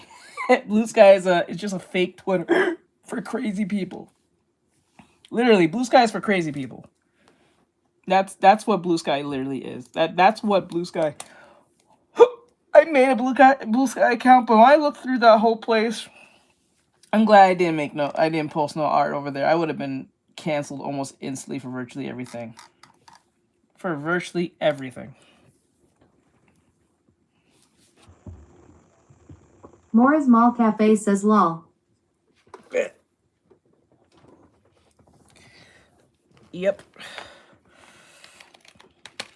Let me type in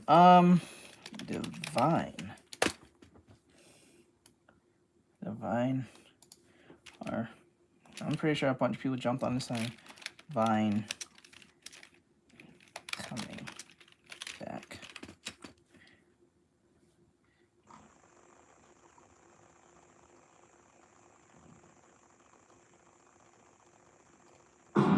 We'll talk about that after this video. I often apply transmitted light to the back of my hair. I significantly increase the brightness at the back of the hair. I often use additional intensity as if the light is shining from behind a curtain. This makes the hair look thinner and more transparent, and emphasizes the overall transparency. One thing to keep in mind is that the brightness of the back of the hair should gradually darken as it gets farther away from the face to create a three-dimensional effect. These parts closer to the face are gradually getting brighter. Literally, my goal is to hit 100,000 on all platforms one way or another. So I already did TikTok. So TikTok is actually done for me because I know I'm not going to know 1 million anytime soon, and that's going to take too long. And given that there's going to be changes happening on TikTok, I'm not putting my eggs into that. My next one is getting to YouTube and Instagram. Try to get those two up to 100,000 or at least 50,000. Instagram's next. Instagram's at 30,000 something, so we need to get to 50,000 at least. If Vine comes through, I'm gonna make it my mission to get to 100,000 within a year. I'm gonna see if I can do that. If I can do that, I can definitely get everyone to go on YouTube, so I can have more followers and pass them over there. Yee. And as you go down, some color is added and it looks slightly darker. So, it is better to raise the saturation and brightness a bit on the outer edges that fall to the side like this. Use a complementary color or an analogous color of a complementary color for the second highlight. This might be one of the most distinctive formulas in my paintings. I use the complementary color of the base color or an analogous color to it for the highlights of areas that draw a lot of attention. Also, I never use just one tone for the highlights. See if I always can pull blend it two off. tones. The area closest to the camera uses the complementary color. Like, I'm not posting any new videos on TikTok till everything's up to date with TikTok, YouTube, and Instagram. Instagram's up to date. TikTok's up to date. The last post I made is up to date to what I did on TikTok. So I need to get every post from last when I drew Kinger from Digital Circus onto YouTube, which will be easier to do because I always do YouTube last to put my shorts up, because how I work is like this. I post on TikTok and I post on Instagram. The reason I like posting on those two first is because their content decay is not the same as that of YouTube. So like, for instance, if say you clicked on one of my videos on YouTube, whether it's a YouTube video or a YouTube short, they'll start recommending all my videos to you. So that's pretty much what that is. So what will happen is I would get to a certain point of how many content and then repost everything I did on TikTok and Instagram onto YouTube. But what's great about this, I don't have to manually press it or do it like before. So what I'll do is I will manually post, I will schedule them. So that's pretty much what that is. Let me see. He said, what is the game called? Drawing tutorial. Wait, what game? And the center uses the complementary color. While I've clearly used the complementary color for these areas, I often express these areas with neutral colors for the sides, mixing in a bit of the base color. I do this to give the complementary color a bit more of a strong effect. Sometimes, I use pink here too, because it feels a bit pink for the highlights. The area next to it uses a slightly unusual complementary color. I'm not gonna lie, I was not paying attention to any of this. I was too busy up my own ass about whatever the hell I was saying. I'm gonna go back. Reflection is a key factor in determining highlights and highlights. Many of you have learned about specular reflection, diffuse reflection, and mixed reflection. The third is refraction. This is the bending of light's direction as it travels from one medium to another. The thicker the transparent material, the more severe the distortion, resulting in this inverted image.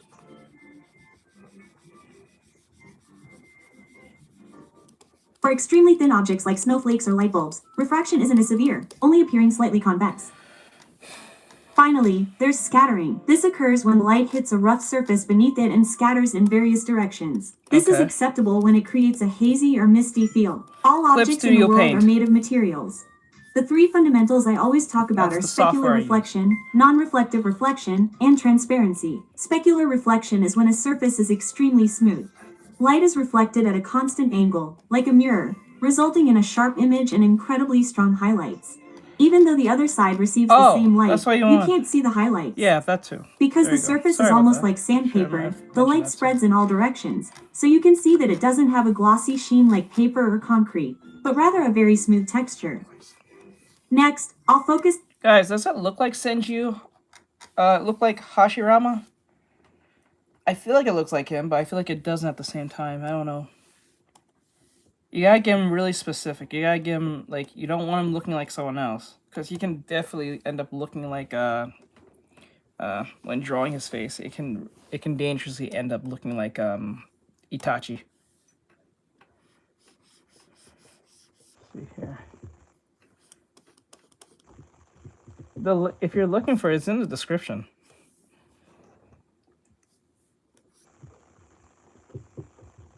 There we go. Okay, I think the hair is good, but I feel like it's too, like, up. I think I need to bring it down. Hold on, let me see if I bring it down a little bit. I grab this much. Just bring it down a little bit. Okay, that looks... Wait, no, it looks like Nechi. Why do you look like Senju and Nechi? What? This is crazy. It's kind of pissing me off now. Fuck you. Oh, man. On transparent objects today.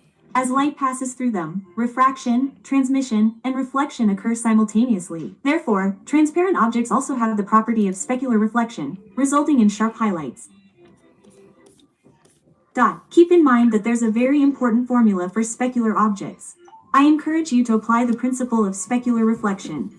This means that the intensity of light reflection varies depending on the viewing angle. When we look at a surface perpendicularly, the addition appears strong and the reflection weak. However, when we look at this object at an angle, the reflection becomes stronger and the surface appears shinier. This formula is commonly applied to all specular materials such as glass, jewels, and metals, as well as transparent materials. So when drawing a specular object, this is when the pre-reflection is not applied. When the pre-reflection is applied, this part feels a little more realistic. So, I think it is good to lower the contrast like this in the future. And I think the key to expressing a beautiful transparent object is thickness. Unless it is soap, it is good to add a dark color to the outer part to give it a sense of thickness.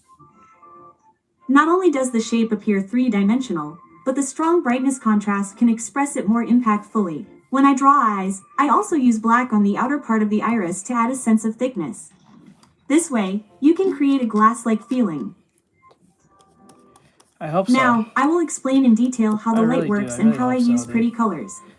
Because I had to do this 3 times. I don't like giving my clients mediocre looking work. That shit pisses me off. I'm like, this looks like something I can do.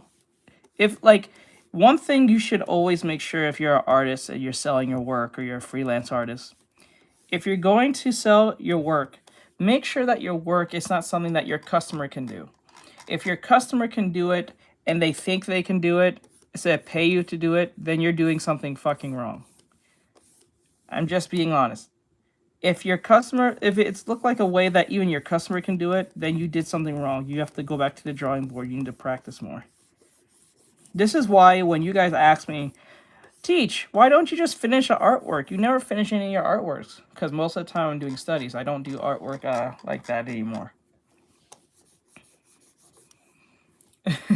Yeah, he's awesome. He's my mod's the best. I have the best mods. I often apply He's very professional. I am very proud of Mike. transmitted light to the back of my hair. He's very I professional. significantly increase the brightness at the back of the hair. I often use additional intensity as if the light is shining from behind a curtain. This makes the hair look thinner and more transparent, and emphasizes the overall transparency. One thing to keep in mind is that the brightness of the back of the hair should gradually darken as it gets farther away from the face to create a three-dimensional effect. These This is parts very closer to fast. the face are gradually getting brighter.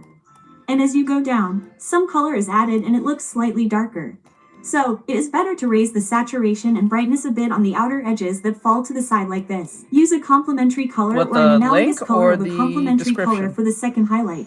This might be one of the most distinctive formulas in my paintings. I use the complementary color of the base color or an analogous color to it for the highlights of areas that draw a lot of attention. Also, I never use just one tone for the highlights. I always blend two tones. The area closest to the camera uses the complementary color, and the center uses the complementary color. While I've clearly used the complementary color for these areas, I often express these areas with neutral colors for the sides, mixing in a bit of the base color. I do this to give the complementary color a bit more of a strong effect. Sometimes, I use pink here too, because it feels a bit pink for the highlights. The area next to it uses a slightly unusual complementary color. The complementary color of pink is green, so I used a bit of mint. This way, I create a Oh, it contrast within does, the but highlighter. you can do it. I believe you can do it. You can do it. I know you can do it, underscore. You can do it.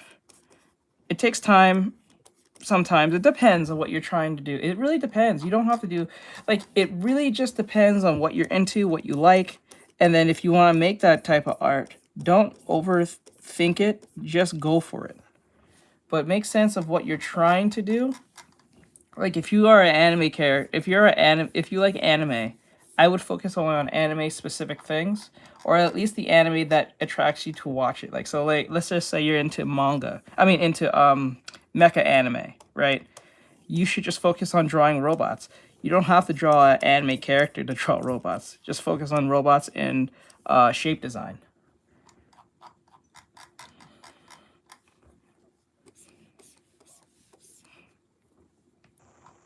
Yes. Now, let's move on to how to use color beautifully. I told you that even if you choose colors with the same brightness, yellows appear brighter and blues appear relatively darker due to the difference in brightness between the colors with their inherent brightness. So, if you apply this principle to your painting, you can create three colors by turning the color wheel toward yellow for bright areas and toward blue for shadow areas. So, the color So wait, let me see. So if I use a base green,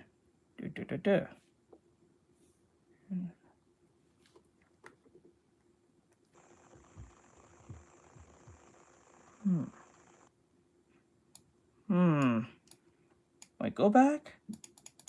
is green, so I used a bit of mint. This way, I create a contrast within the highlighter. Now, let's move on to how to use color beautifully. I told you that even if you choose colors with the same brightness, yellows appear brighter and blues appear relatively darker due to the difference in brightness between the colors with their inherent brightness. So, if you apply this principle to your painting, you can create three colors by turning the color wheel toward yellow for bright areas and toward blue for shadow areas. So, the color wheel direction that I recommend is this shape. Dot. If you needle with yellow as the center, the color I'm using is about this far. Then, turn the color wheel to the left, and the color I'm using is about this far. Then, I recommend turning it to the right, and the color I'm using is about this far. Then, add the shadow color here, and color all the colors by turning the color wheel little by little so that they face here. This will allow you to color more diversely without making it too dull. Now, there's a very important point here. The color of the main river is only applied to the light part, and the color of the environmental river is only applied to the saddle part. As shown in the image on the left, the foam shadow inside the object is expressed in orange, which is a wrong example. The foam shadow and the quest shadow cast on the floor are both blue patches. In particular, white objects strongly reflect the color of the light, so you can boldly Gacha add the light. Kuda. That's my favorite anime.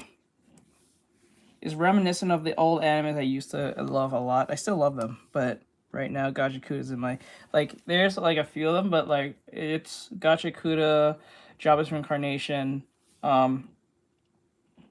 Soul Eater, Fire Force, My Hero Academia. Dragon Ball is always good. Like, if you're gonna bring up any of the, like, the mainstream stuff, they're any of my favorites, but they're like my default favorites. But my personal favorites are Gacha Kuda, Soul Eater, Fire Force,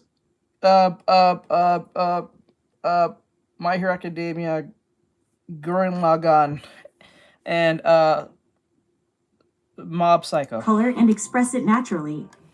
Now, there's always an order to coloring, right? I thought some of you might be If you bring confused any of the default stuff like Jujutsu Kaisen, Dragon Ball, Hunter x Hunter, Yu Yu Hakusho, Rurouni Kenshin,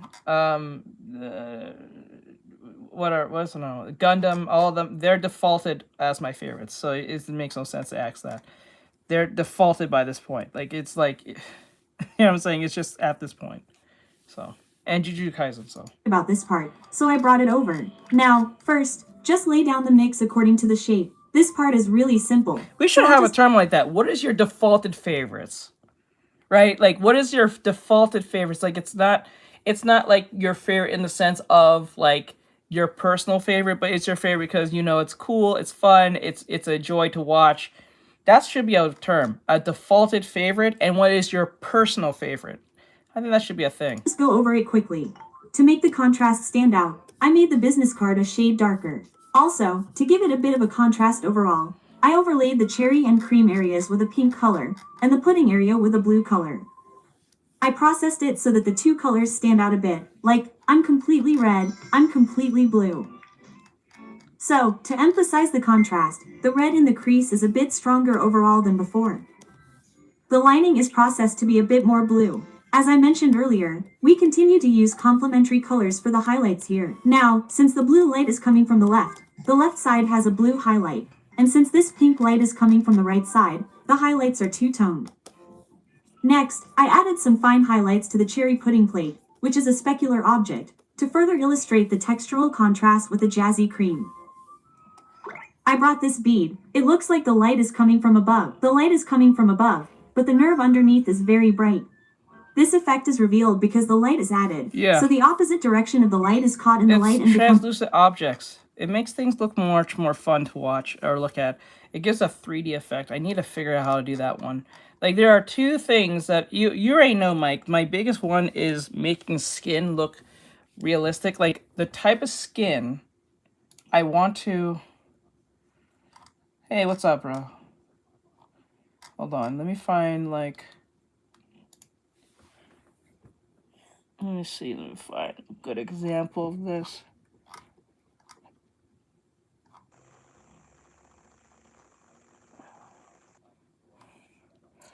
Correct.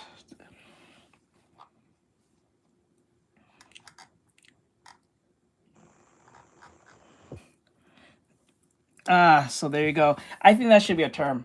We have defaulted favorites, and you have a personal favorite. Like, a personal favorite is like a show that you can watch over and over again and not get tired of it. You love the characters, you love the story. There's something about it that makes it stand out from the rest of them. A defaulted favorite is like a genuinely voted on show that is actually good, but and engaging or at least entertaining to watch with a good story, and that's it.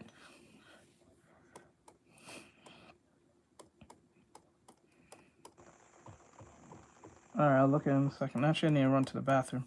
So, hold on, I'll be right back. I need to run to the bathroom real quick. You're done. Ah! I'll look at it in 2 seconds. I gotta go to the bathroom. I gotta show what I mean by skin. A bit. Hold on. Just push you guys over here. Okay, like there. I'll be right back, guys. So I'm gonna play something for you while I'm gone. So it's not just dead silence. Something with food. I think that'll be fair.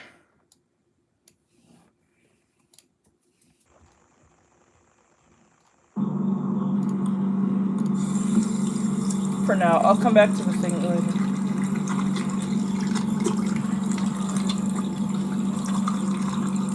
Hold on, I'll be right back.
Goodbye.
catch up. Let's go. You know. Okay. I am back.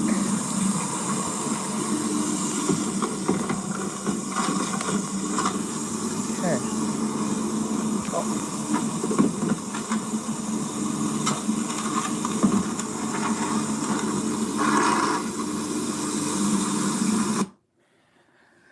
Oh man.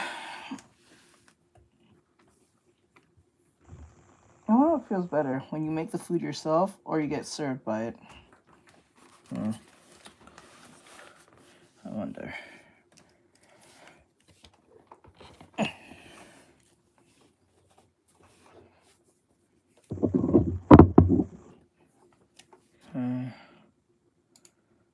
All right.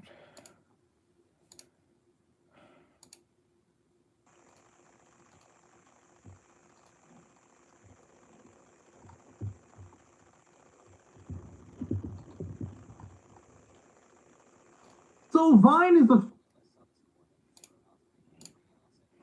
Hello. So let's hear about Vine. officially coming back from the dead, this time as Divine. And it's going to be funded by the former CEO of Twitter, Jack Dorsey. And one of the main focuses of this new reboot of Vine is that it's going to ban AI-generated content. Now, this tweet right here is going viral. It's basically saying Vine is being rebooted under the name Divine. The app plans to feature more than 10,000 previously archived Vines and does not allow AI-generated content. Yes! Saying here, short-form looping videos, authentic moments, human creativity. Experience the raw, unfiltered creativity of real people sharing genuine moments in 6-second loops. Built on decentralized technology, owned by no one and controlled by everyone. Now we can take a quick look over here on their website, which is very how hey Ariana, how are you doing, hon? It's not in a complete state so far. I don't even think it works right now. Like, they have a try it on the web link, and when you click it, it just brings it to like this empty page, right? We're still in the very early infancy of Divine, the rebooted version of Vine. But we can just dive into it, and they're essentially going to be bringing Vine back in every way they can, right? 6-second loops, original loop video by humans, real videos without AI, no algorithms, just loads of fun, with hours of funny loops, and record your own loops. Do it for the loops. Now, personally, I think this is pretty neat. I do always like to see friendly competition, like between social medias.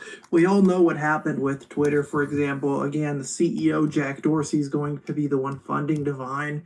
He ended up selling Twitter to Elon Musk for billions and billions of dollars, and for the most part, X has become a very different platform than what it used to be. And you mean better? You mean fucking better? It's not different, it's better. Because you couldn't put your fuck-ass opinion on that shit. It's better. In terms of censorship, in terms of the things you can post, let's just say it's a lot more edgy than it used to be under Jack Dorsey. And it seems like maybe this Divine app is going to be a lot more censored and whatnot, at least if he's running the show. Either way, again, the whole idea of like completely banning AI is also really interesting. It's not going to be just full of clip channels and people, pumping out AI slop as quick as they can. It's not going to be, in my opinion, unfortunately, the funny monkey videos, the funny Bigfoot videos. Open up, Diddy Blood. Some of the fun things that we see with AI. It will also be combated. That was genuinely funny. Unoriginal content from essentially flooding the platform, ruining the platform. But again, I don't see really any mention of like the low effort content here. Yeah, AI generated content to an extent sucks, but I think so does low effort content flooding the platform. That's an issue that TikTok faces. Now, back to the Divine website. It says social media by humans for humans. In a world of AI generated content, Divine is a sanctuary for authentic human creativity, building on the original Vine. From 2013 to 2017, Vine was magic. 6 seconds of pure unfiltered human creativity, No algorithms deciding what you saw, no AI generated content, just real people being creative, funny, weird, and wonderfully Thank you for human. the likes. When Twitter shut down Vine, millions of moments of human creativity were nearly lost forever. That's why we restored them. Why authenticity matters now more than ever. We're in the middle of an AI takeover of social media. New apps like Sora are entirely AI generated. TikTok, YouTube, and Instagram are increasingly flooded with AI slop. Videos that look real but were never captured by a camera, people who don't exist, scenarios that never happened. We're losing something precious, the ability to trust what we see. Divine is fighting back. We're not against AI existing, we're against AI pretending to be human. We're creating a space where human creativity is celebrated and protected, where you can trust that what you're watching was made by a real person with a real camera, not generated by an algorithm. The new Vibe social media apps are 100% AI generated content. Divine is the opposite. We're building on the original authentic Vine, preserving real human creativity. Again, very interesting. Not a humongous AI supporter, also not a humongous AI hater. I think it's funny. I think it has its uses, and I think it can also be used very dangerously. But I think the whole idea of like every website is ruined because AI slop and people can't trust what they see is just a little dramatic. For the most part, people can very easily tell when something is AI generated. Bro, don't bullshit. Don't bullshit. He's bullshitting. Because there are situations where you can't tell if what you're looking at is actually real sometimes. Yeah, you can tell Sonic being arrested is not fucking real, but there are some of them that can really pull some bullshit. Like, I'm not kidding. Yeah.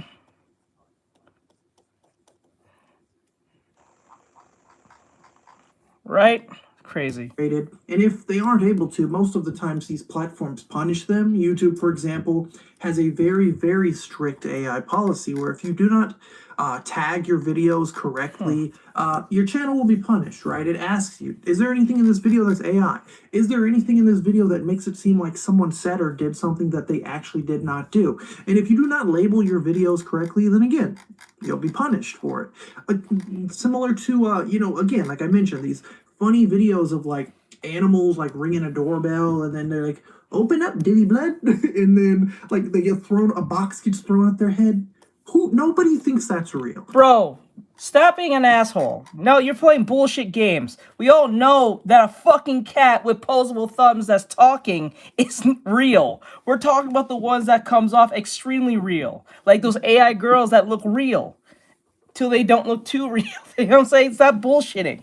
There are people who make AI accounts that look real as fuck with girls who look similar to other girls. It's a thing.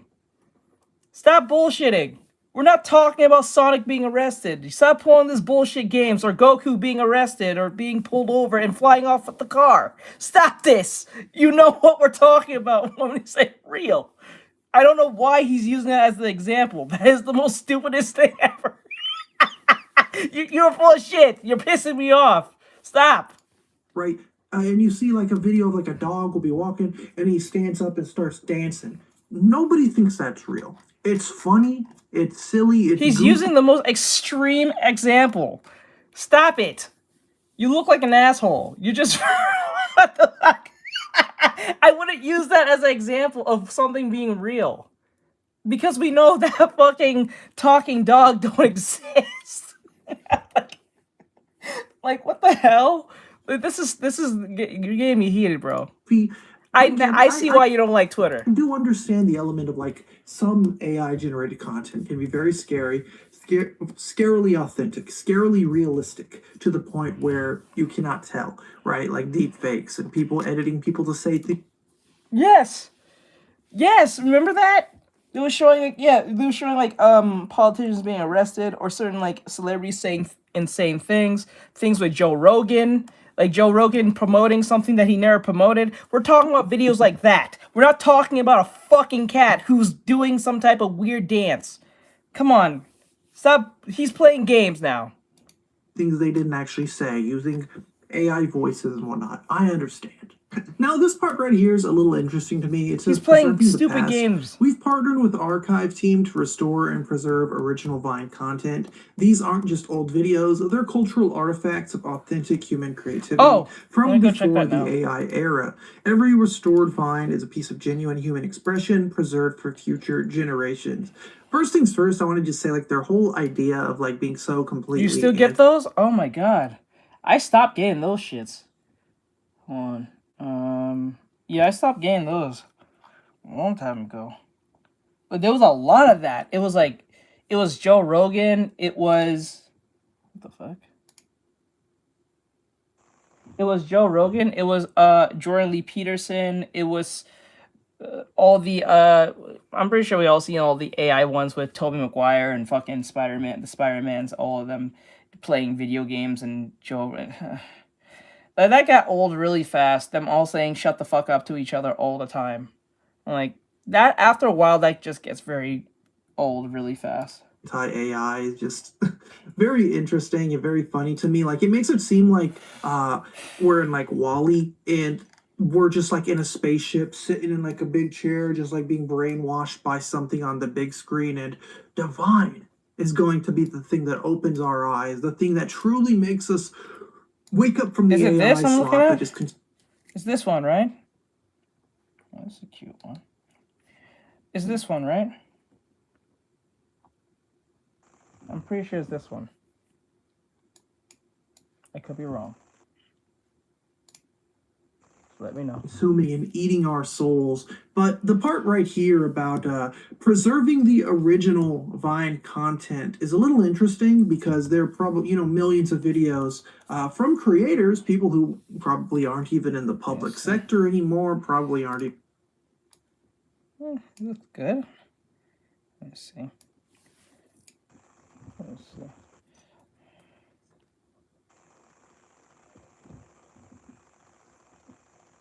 It won't let you draw. What's not letting you draw? I think that's pretty good. I'll focus more on the structuring on the hair. Let's see here. Cat stream. Oh, the kitty cat. Yeah, we didn't get the job for that, sadly. That would have made some difference in my life, but we didn't get the job, sadly. It's all right. Not the first time that's happened, but I think it looks good. It looks good. I will focus on the hair, though, but I can't go any more further than that because, like, well, you have to pay for that one. But I think it looks pretty good. Even famous anymore, don't have social media followings, I'll probably hair retired from content creation and moved on with their life. Like, I feel like this might cause a bit of legal issues. Basically taking a website that existed, we all know it got shut down by Twitter, but then being rebooted under a different name by a different company, being funded by a completely different person in a completely different era of content creation. And the original creators are not going to be paid, reimbursed in any way, shape, or form, right? So imagine your Lele Pons, as much as I think she's a cornball. Imagine your Liza Koshy, any of these other people who are like extremely big and viral during the Vine days.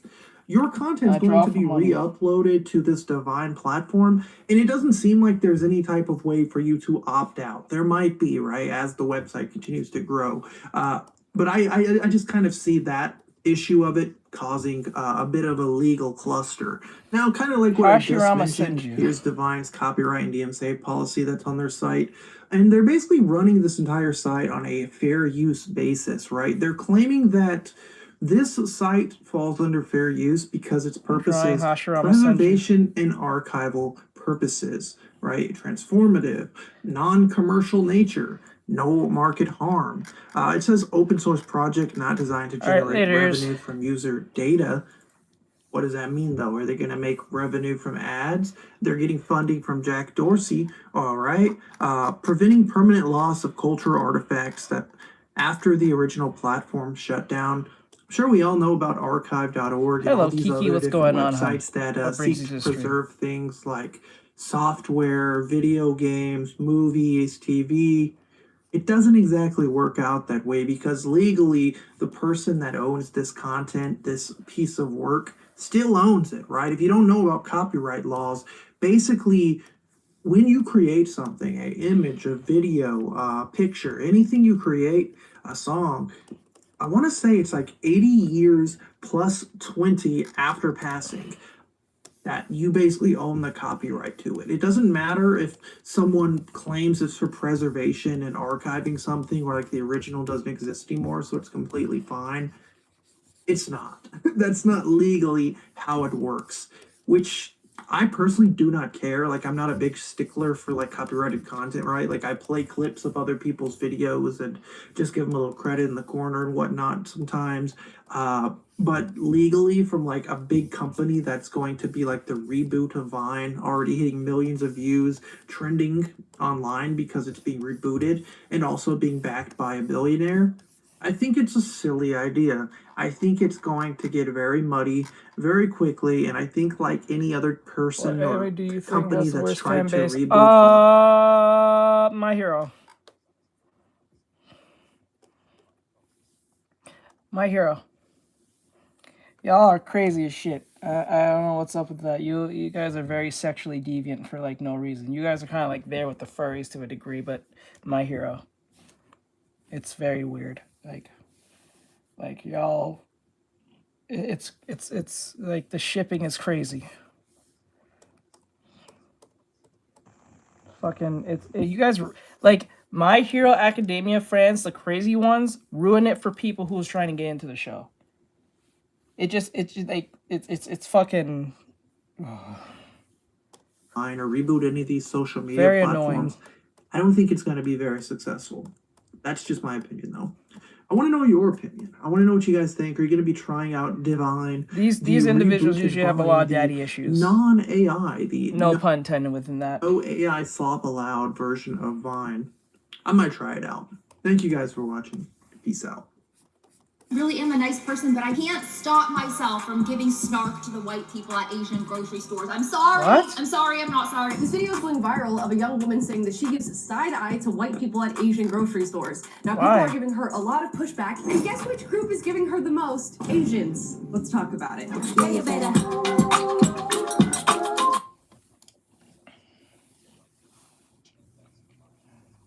Yeah, just watch the show. Just watch the show. I would just watch the show. Nope. You cannot be a mod. You can't just ask to be a mod.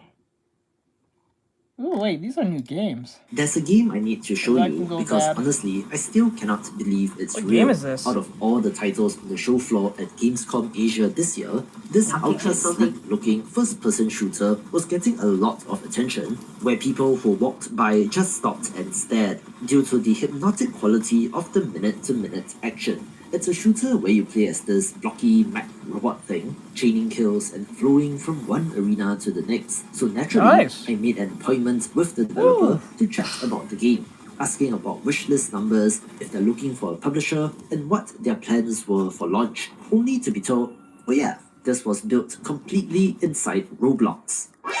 What? The moment my brain stopped working for a solid 3 seconds. The more I learned about the team, the more it made me rethink about the next generation of indie game developers and the future of indie games. So I need to show you why this project completely shifted the paradigm.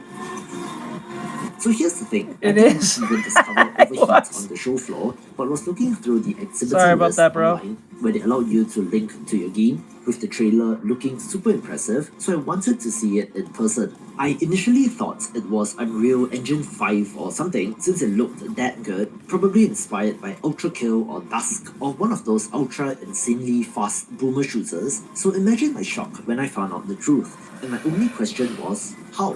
Obviously, Roblox is not known for games like this. When most people think about Roblox, they picture cartoony avatars, simulators, platformers, and knockoff Lego characters, and not the ultra-polished, fast-paced first-person shooter with an almost cinematic quality to it being at right now. That's what makes Overheat so jaw-dropping, not simply defying expectations, but completely obliterating them instead. It looks, plays, and feels like a high-end indie title that you'll find on Steam, not something tucked away in the UGC platform. let alone one whose primary audience seems to be kids who don't know any better.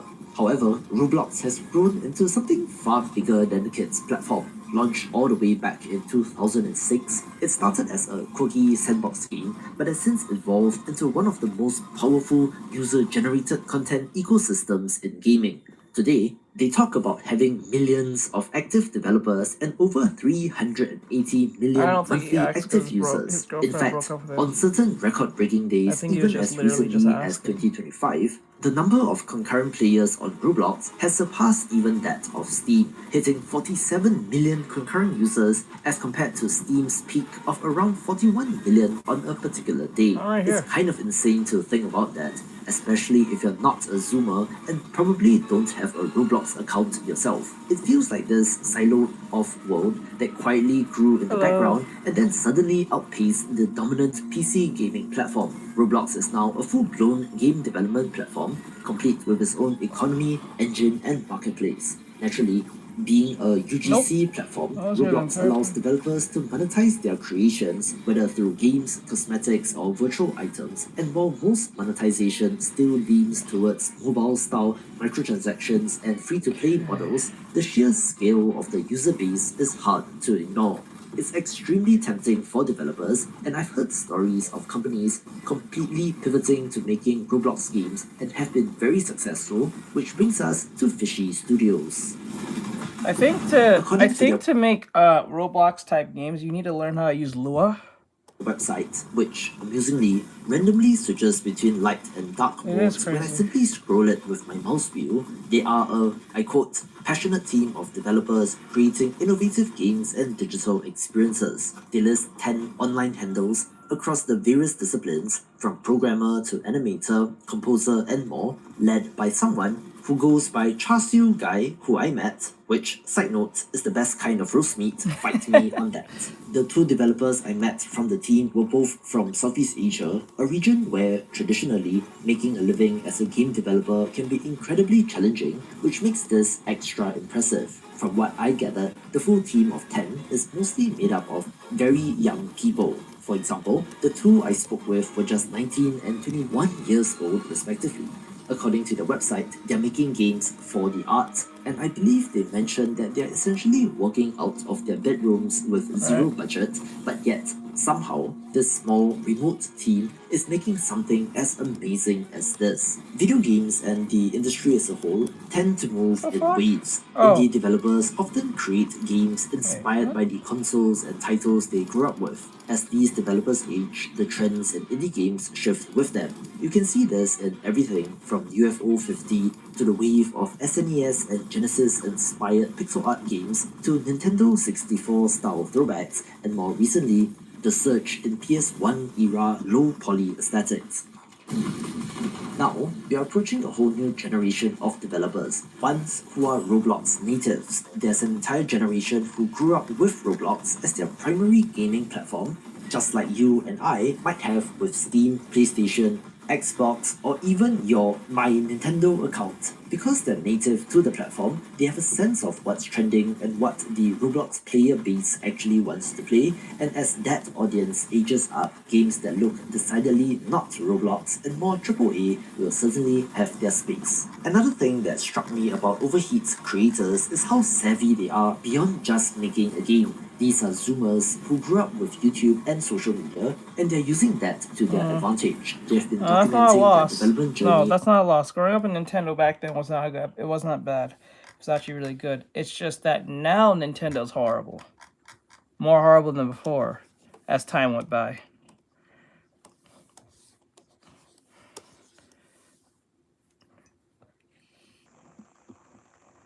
Back then, Nintendo was pretty good. It was good. It was consumer friendly to a degree back in the early 2000s, even a little before, I think, the 2010s or so. But within like mid 2010s, late 2010s, I'll say like late 2010s, early 2020s, it's like, nah. It just got fucking weird, like, because I think it was after Iwata died, that's where all shit went left. After Iwata died, that's where everything went left. That's what happened. I think as soon as Iwata died, that's where everything went left. on YouTube devlogs, and on Twitter, sharing and building hype and community as they create. It's all organic marketing, and they have some seriously impressive numbers to back it up, and seems to suggest that this is one viable way forward for indie game development. Too often have I seen indie developers too focused on just the craft of making games, which is obviously the most important part, but at the same time, marketing is a part of the job as well, to increase your chances of having a commercially successful title so that you can feed yourself and continue to make games. I'm not saying that this is a must-do for every developer, but it's definitely something interesting to note. The funny thing, however, is that they don't really seem too bothered about the reality of making indie games. I guess, for one, if they're living with their parents, life doesn't punch them all that much in their faces, since when I asked if they are worried about their games getting stuck on the Roblox platform, the lead developer didn't seem I too don't even bothered understand about why it. they It was be like, we suing hope even it does under well, why and if they be Roblox suing pulls anything weird, then we'll just learn another engine and make something that is cool They don't see it somewhere that way. else. And that's the They kind don't of see it that way. optimism and confidence that I Because love what's to gonna see from happen? young Because people. I get where Nintendo is coming from, but also, it's like it's a slippery slope.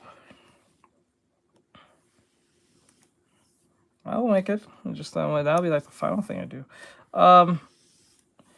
It's like I get what they're doing because they need to protect their IP, but but then again, it's a weird thing because, yeah, they're just modders, but that's what happens when you leave something alone for too long, and when you do that, it's going to cultivate a behavior that's going to make people want to just take your game and do whatever the hell they want with it because they don't think you're going to do anything because you're too big of a company. So they're like, you're picking on the little guy. So what they're doing is when they actually go for the little guy, they're trying to set an example for future people who are not going to do the same, so they don't make them, or they don't allow them to think that they can get away with it. It's kind of like the Johnny Salami thing. If Johnny Salami was hit with like instant punishment, like harsh, irreversible punishment from the jump, a lot of these influencers wouldn't go to Japan and just do what the fuck they was doing. Because the dude went from Japan to Israel and then to Korea. He is now getting in trouble. But too many people saw him get away with it, so they're doing the same thing. So it's kind of like that. Yes, I know it's kind of annoying for Nintendo to be out here just suing like small indie developers or even modders, but you have to put in the sense that they'll lose money that way. It's just how they go about it makes it very annoying. So. Now, of course, we have to talk about Roblox as a whole, since the platform, shall we say, has a reputation. See the two People Make Games videos on it for more details, including child safety concerns, exploitation of developers with how the Robux conversion works, and the pressure to monetize an audience of kids with predatory microtransactions on developing brains to get their parents to buy them Robux. And personally, I do share those concerns. And yet, here we are. Overheat is on Roblox being made by these talented That part is people who stupid. should be. That part is extremely stupid. I don't know why they thought that was a good idea. So that was dumb. Trying to sue or patent a mechanic that's in thousands of other games before they even came into the fruition is stupid. Very dumb. Incredibly stupid. They got slapped down for it, thank God. But then again, the fact that they was bold enough to do that proves that Nintendo has changed. Nintendo was never like this before, especially when I was growing up. It was about creativity and fun. Somehow they lost their way, and this is why I think the death at Iwata is the reason of this. Yeah, because they don't think they have much of a case, so they tried to do that. That's the best way to beat them at their own game, and then they probably got too greedy and got too close to the sun. First, it was to stick it to Pal World, and the second one was to like just get every other game to like get sued up the ass so they can get money off them. That's where I think when Iwata died, that's where everything went left.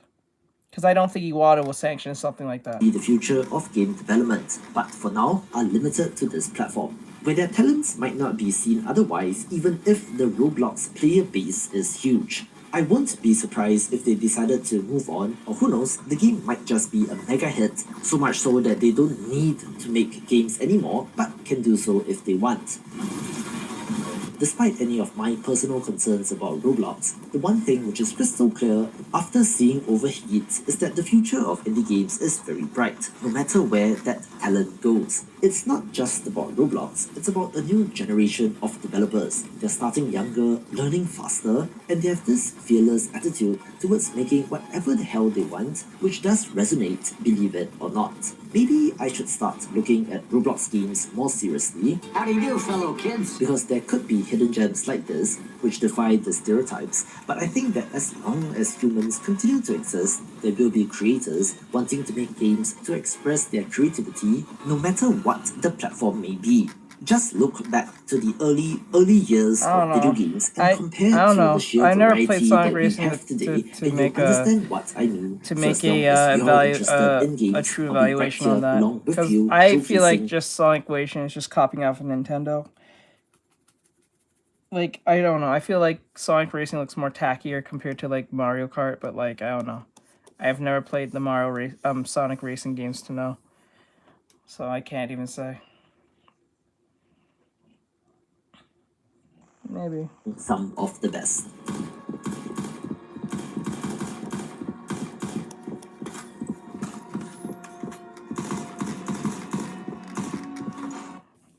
완성해야 돼, 완성해야 돼. 개인작해야 돼, 개인작해야 돼. 와.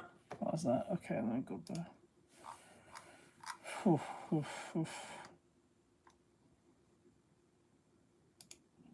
An invasive species. Thank you. Hold on real quick. Summon something.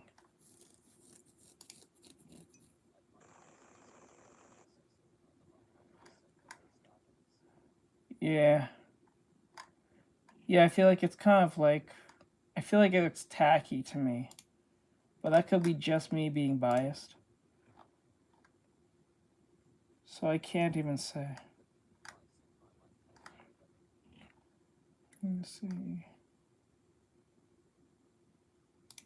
How old is Earth really? Well, you could say 4.5 billion years, be a huge dork about it and click off, but how much time is that actually? The reality of the sheer amount of time that has passed since the planet's formation, or even just the initial rise of life here, is absolutely staggering. Our brains are literally incapable of processing how much of that time has actually passed prior to the dawn of humanity. Like, you can, I guess, logically understand the years, but I guarantee you, it is impossible for you to actually conceptualize how much time before us has passed and how much time after us will pass as well. And as a result of that, we have to ask, could anything have come before Homo sapiens? The reality of that situation, at least on this rock, is life is not uncommon at all. We know for a fact that it has been almost wiped out several times and then risen back up several times more, to which then we have to ask the further questions. Why is humanity so different? How is it possible that we arose so rapidly from seemingly nowhere and yet nothing else has done it before? And if we would like to continue our domination into space,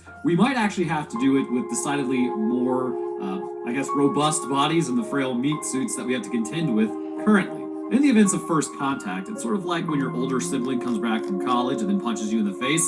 Not my siblings. They would get absolutely rocked by a left hook, but maybe yours. Sucks to be you for sure. Anyhow, as the countdown is set, humanity is rapidly approaching the Great Filter. But what exactly is enforcing this upon us? Well, let's discuss that, as well as where these things came from, how transferring consciousness may work, and what the Great Filter even is, considering it could already be behind us. Alright, no Fingers problem, crossed, thank you. in the movie First Contact. We kick off our story with Uncorked. My god, it's back. May as well sponsor the channel at this point. Goated production company, by the way. A man then asks a poignant question. Are we alone? Me, personally, as I sit here right now, the answer is yes. Give me 6 months to get back in fighting shape. Actually, that's a lie. Give me like 2 months. Thank you. And I am so back after that. As a man walks along an area of Delphi, New York, he talks about if we are really alone. Our universe has been around much longer than humans, clearly. And he says he apparently needs to be careful, or he could just turn into dark matter or dust. I think the reality is we're probably not alone, given just the absolute vast distances between everything, though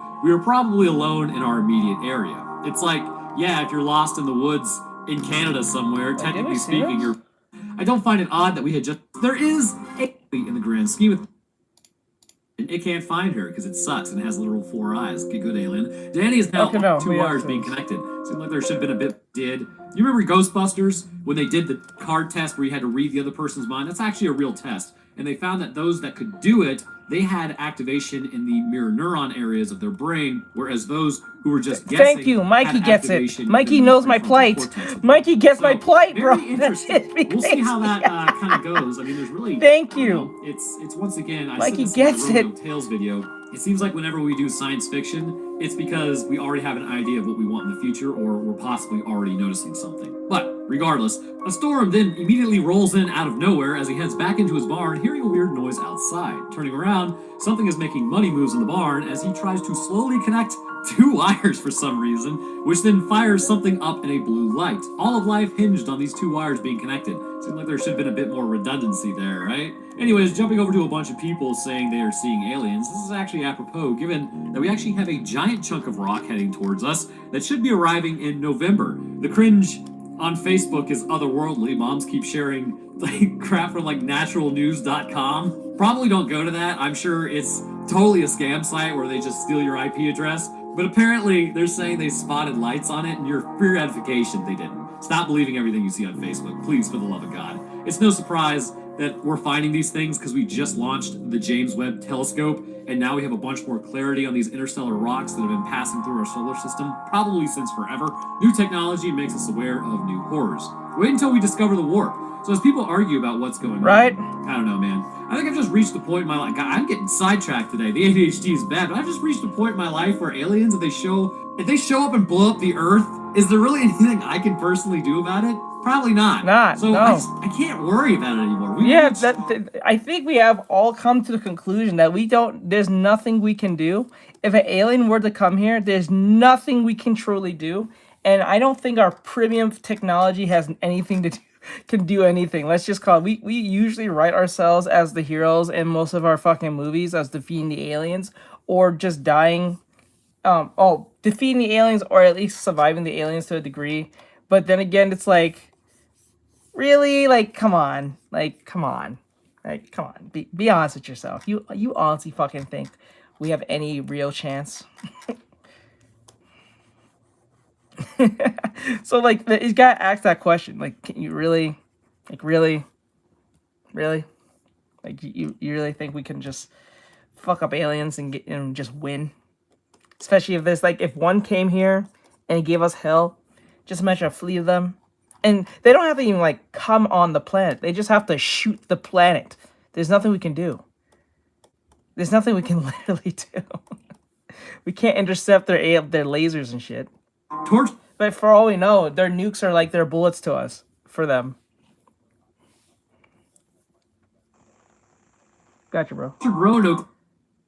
Thank you. Levels that shouldn't be possible. As a woman gets out of her car at the same barn the old man was at, she then heads inside the house. Clearly, she's a family member. Her brother you shouldn't be in here, watching news about the fuck aliens, that. You can't as be in one here. guy says, to defend the planet. Fuck Our that. way I'm of not life, stopping anything galaxy-wide, paved with the skulls of those your who parent. died. The origins of Super Earth are starting to form, and as I always say, humanity number one. Fuck that. Not waking him up, by the way. She's been there for over an hour, and she didn't even say hey. I don't know what is wrong with you kids. Why do you guys like letting people know you're a kid?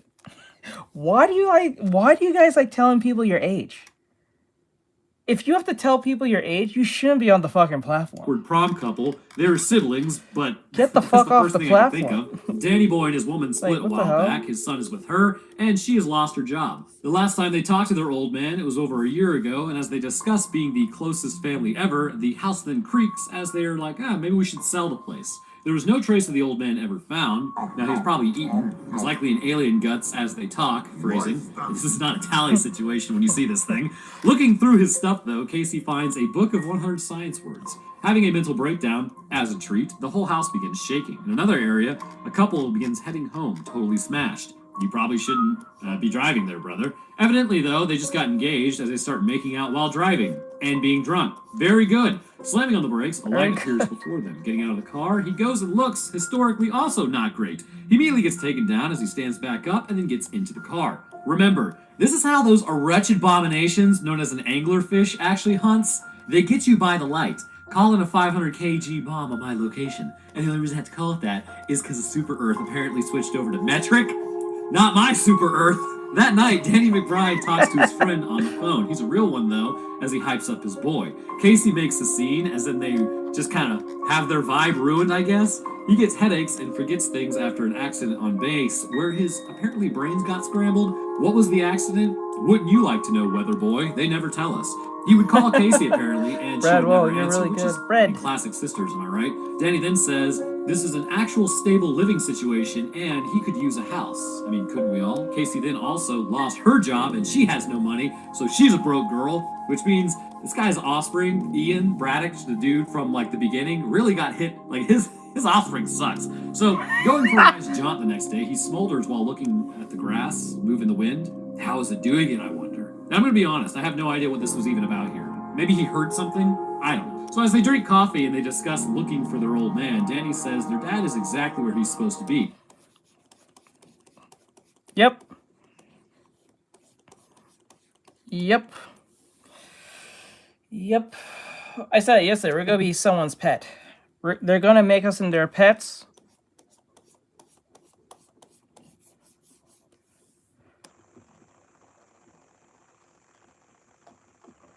All right, Mikey, get him out of there.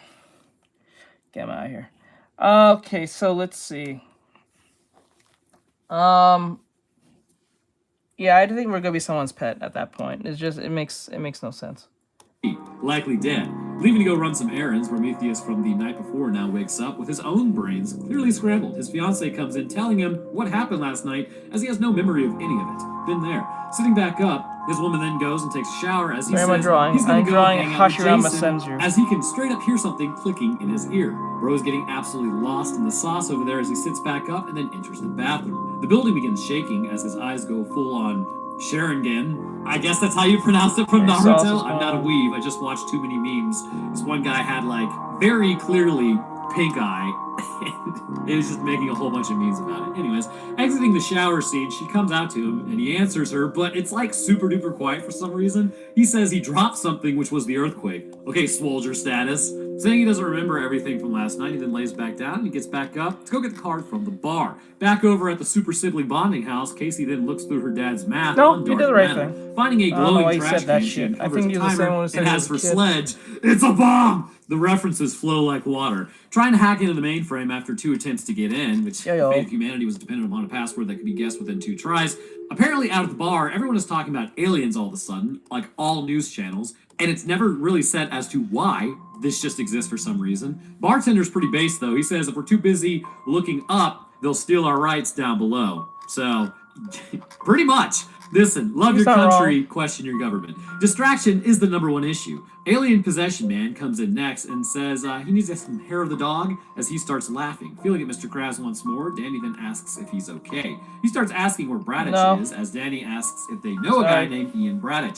Apparently that was his dad. Hitting the devil's lettuce to chill out later, he's watching news about aliens. Again, terrible plan. That just seems like a great way to straight up get paranoid. Also, there's a hole in the ceiling, which I think I know what this is kind of referencing, so I will explain it later. You just have to keep watching. Looking over, he then spots himself in the kitchen as then he jumps over to where he now is and sees himself sitting on the couch, asking where Braddock is. So now there's 2 of them, and then 3. They keep asking him where he is. They like start moving. Bro, just start throwing bows. You know what I'm saying? Like Dean Winchester fighting the fairies in that one episode. They seemed surprised when I started opening fire.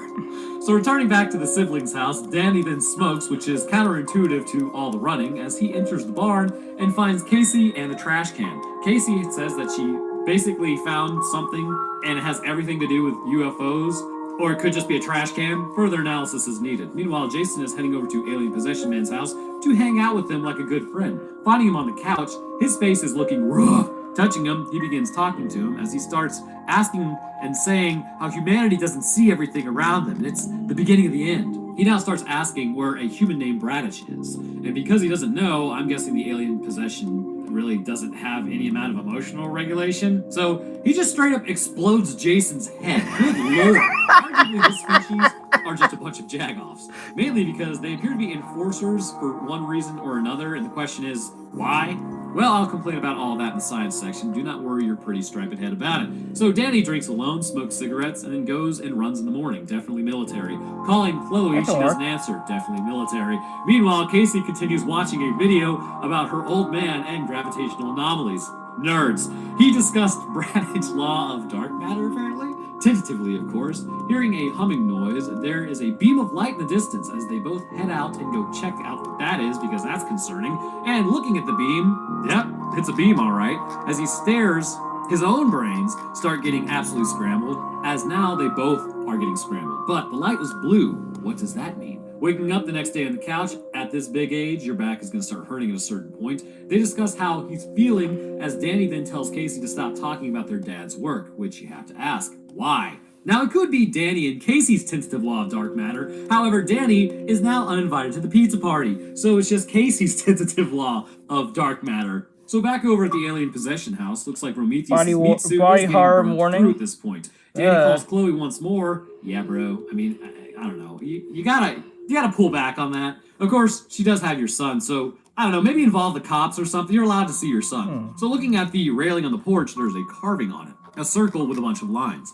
Alien possession man's fiance then comes back as he keeps asking her if she knows Bradish or not. Head explosion time. She tells him, well, he might be dead. Bradish, that is. He says it's crucial they find this man, as then she kisses him, which, no shot, he could have some weird infection or something. It's called standard precaution. The assumption is everybody is infected with everything until proven different. And yes, it is an absolute nightmare working in a lab, adopting that mindset, and then trying to date again. Truly terrifying times, because everybody has everything. Also, brothers complaining about how hot the planet is. Yeah, let me help you pack your bags then so you can get off my world, you giant nerd. Sleeping with all the lights on, Danny then wakes up hearing a noise, or it was the 12 lamps illuminating the room. Bratch is calling out to Danny Boy here and checking the building. He finds a knife on Casey's bed. Oh my gosh, what's happening? Oh, what the? I don't deserve all that. What is happening?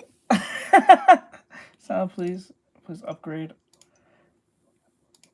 What the hell? Stop! Stop! No! So many gifts! What is happening? It's going down all the list. Holy moly! What the? I don't know what's happening! Just came out of nowhere. Oh! Oh my gosh. So much gifts. I don't deserve those gifts. What the hell? Thank you. What the hell? Oh, that scared me. That was crazy. Oh.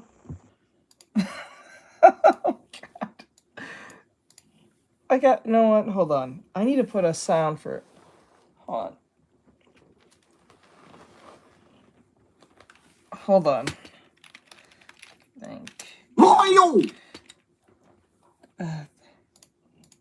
Thank you for your patronage.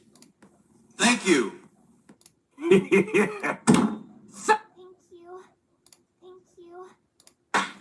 Thank you. Thank you. Thank you, sir. Thank you. Thank you very much. Thank you. Come on. Never played this. We'll put that. We'll put that. Save. Okay, enter name. Gifts. Okay. Save. Wait. What the hell? Hold on, let me put the thing in. Hold on, damn it. Okay, let me see. Come in, gifts within one value. Okay. Save. Sending a gift with one within min. Sending a specific gift, subscriber, save.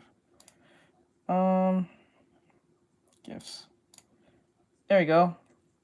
That might work.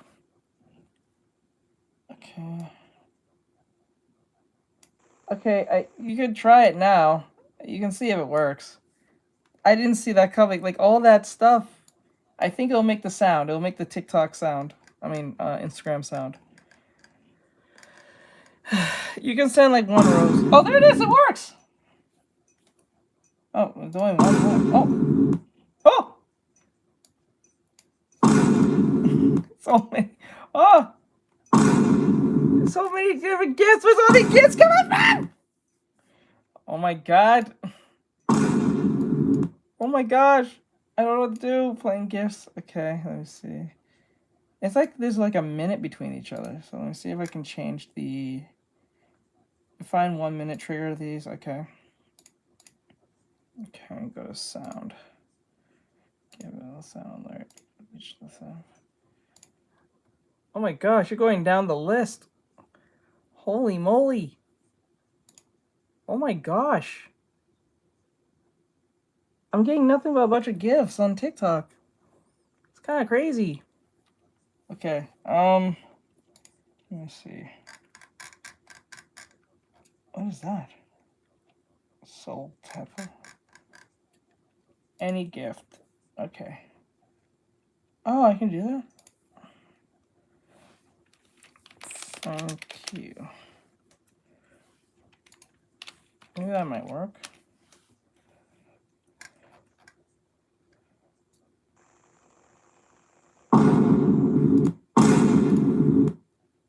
Okay, that might work. Yeah, it's a lot. Thank you. Okay, I think I fixed it. I know, it's kind of weird not seeing on YouTube, I know. It's kind of crazy. Hold on. I think I fixed the problem, but I'm not sure. Holy moly. That was a lot of gifts. Thank you. I appreciate the gifts. I think they sent, let me see how much they sent. They sent about... Okay, sound. Okay. Let me see. Let me see. Ancient top gifters. I guess let's put that. How many gifts did you send?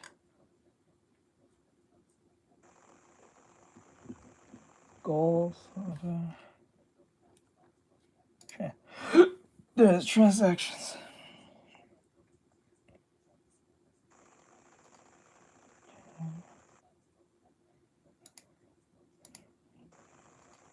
Chat. Sound. Why is it not telling me? Oh, they really want me. Oh, they really want me to get the pro version. That's why. Fucking assholes. Okay, they changed that. I can't tell. Ah, that's annoying. But thank you. I appreciate the gift. Thank you. That was amazing. I didn't see any of that coming. Thank you. All right. But I appreciate it. Thank you so much. What's your name? It's Santa. Santa. It was Santa. It was Santa. Actually. Oh, it didn't connect to the thing. That's bullshit. We would have got to see all the. That's annoying. That is so annoying. Oh wait, maybe I can see it in here. Right. Let's see. Nope, it didn't do that. That fucking sucks. But thank you, I appreciate it very much so. Ben, as he hears himself also that was open amazing. the door. Having I an didn't see extreme any of that out-of-body coming. experience. I've actually had this before. That never seeing ever himself happens. downstairs, he heads Holy over there moly. as he's seeing sideways through time. Getting woken up by Casey, she says he was sleepwalking. Also, you can absolutely wake somebody up who's sleepwalking. They say it will freak people out, but that's not really all that true. Yeah, you could have someone overreact, but the damage they could do by sleepwalking is actually way worse. I've sleptwalked before. It's pretty crazy, actually. And I didn't even try to fight the trash cans I woke up by. It's not that big of a deal. So seeing the carving, he says he felt the presence, as in his father's presence, and he's there just in another time point, I guess. Which, actually, that was kind of an assumption. That was just my guess. Oh. I think it might be something else. Again, it's coming again! Oh no! It's another wave! It's another wave of gifts! What's happening? Oh my god! Ah! It's a bunch of gifts. Oh my god. TGF, live, cake, meow.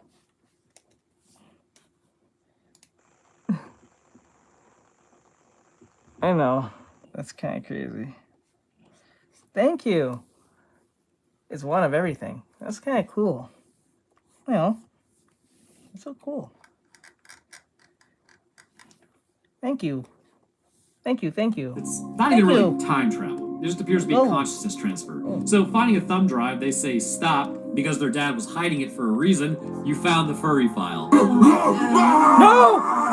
Sometimes it's just best to not go through your loved one's things if you don't want your view of them to be horrifically altered. Their old man talks about how his sense of time is becoming chaotic at best. He claims there is something evil in the background that can actually be seen as eyes, and we will call him Four Eyes and dunk on him later. Meanwhile, Booze and Cigarette Man is on his run as Casey calls him, saying she's going to go out for a bit. We'll be back later as she tells him to be careful. Continuing his run, Danny finds something. Dr. Lyman now makes a scene to meet up with Casey as they have a lot to discuss apparently, which is actually a lie because their entire conversation, I kid you not, is maybe about 15 sentences long. So the Jehovah's also finally make the scene running into Alien Possession Man as the alien scum talks about not being a fan of the sun. Okay, then leave. It's that easy, big dog. I don't believe this thing is even from this planet. Get out of here. So Dr. Lyman, meanwhile, talks about how they were digging and actually found life from over 2 billion years ago, which, as we know, we assume life began around 1.3 billion years ago. And this would mean that likely around this time, Venus was somewhat habitable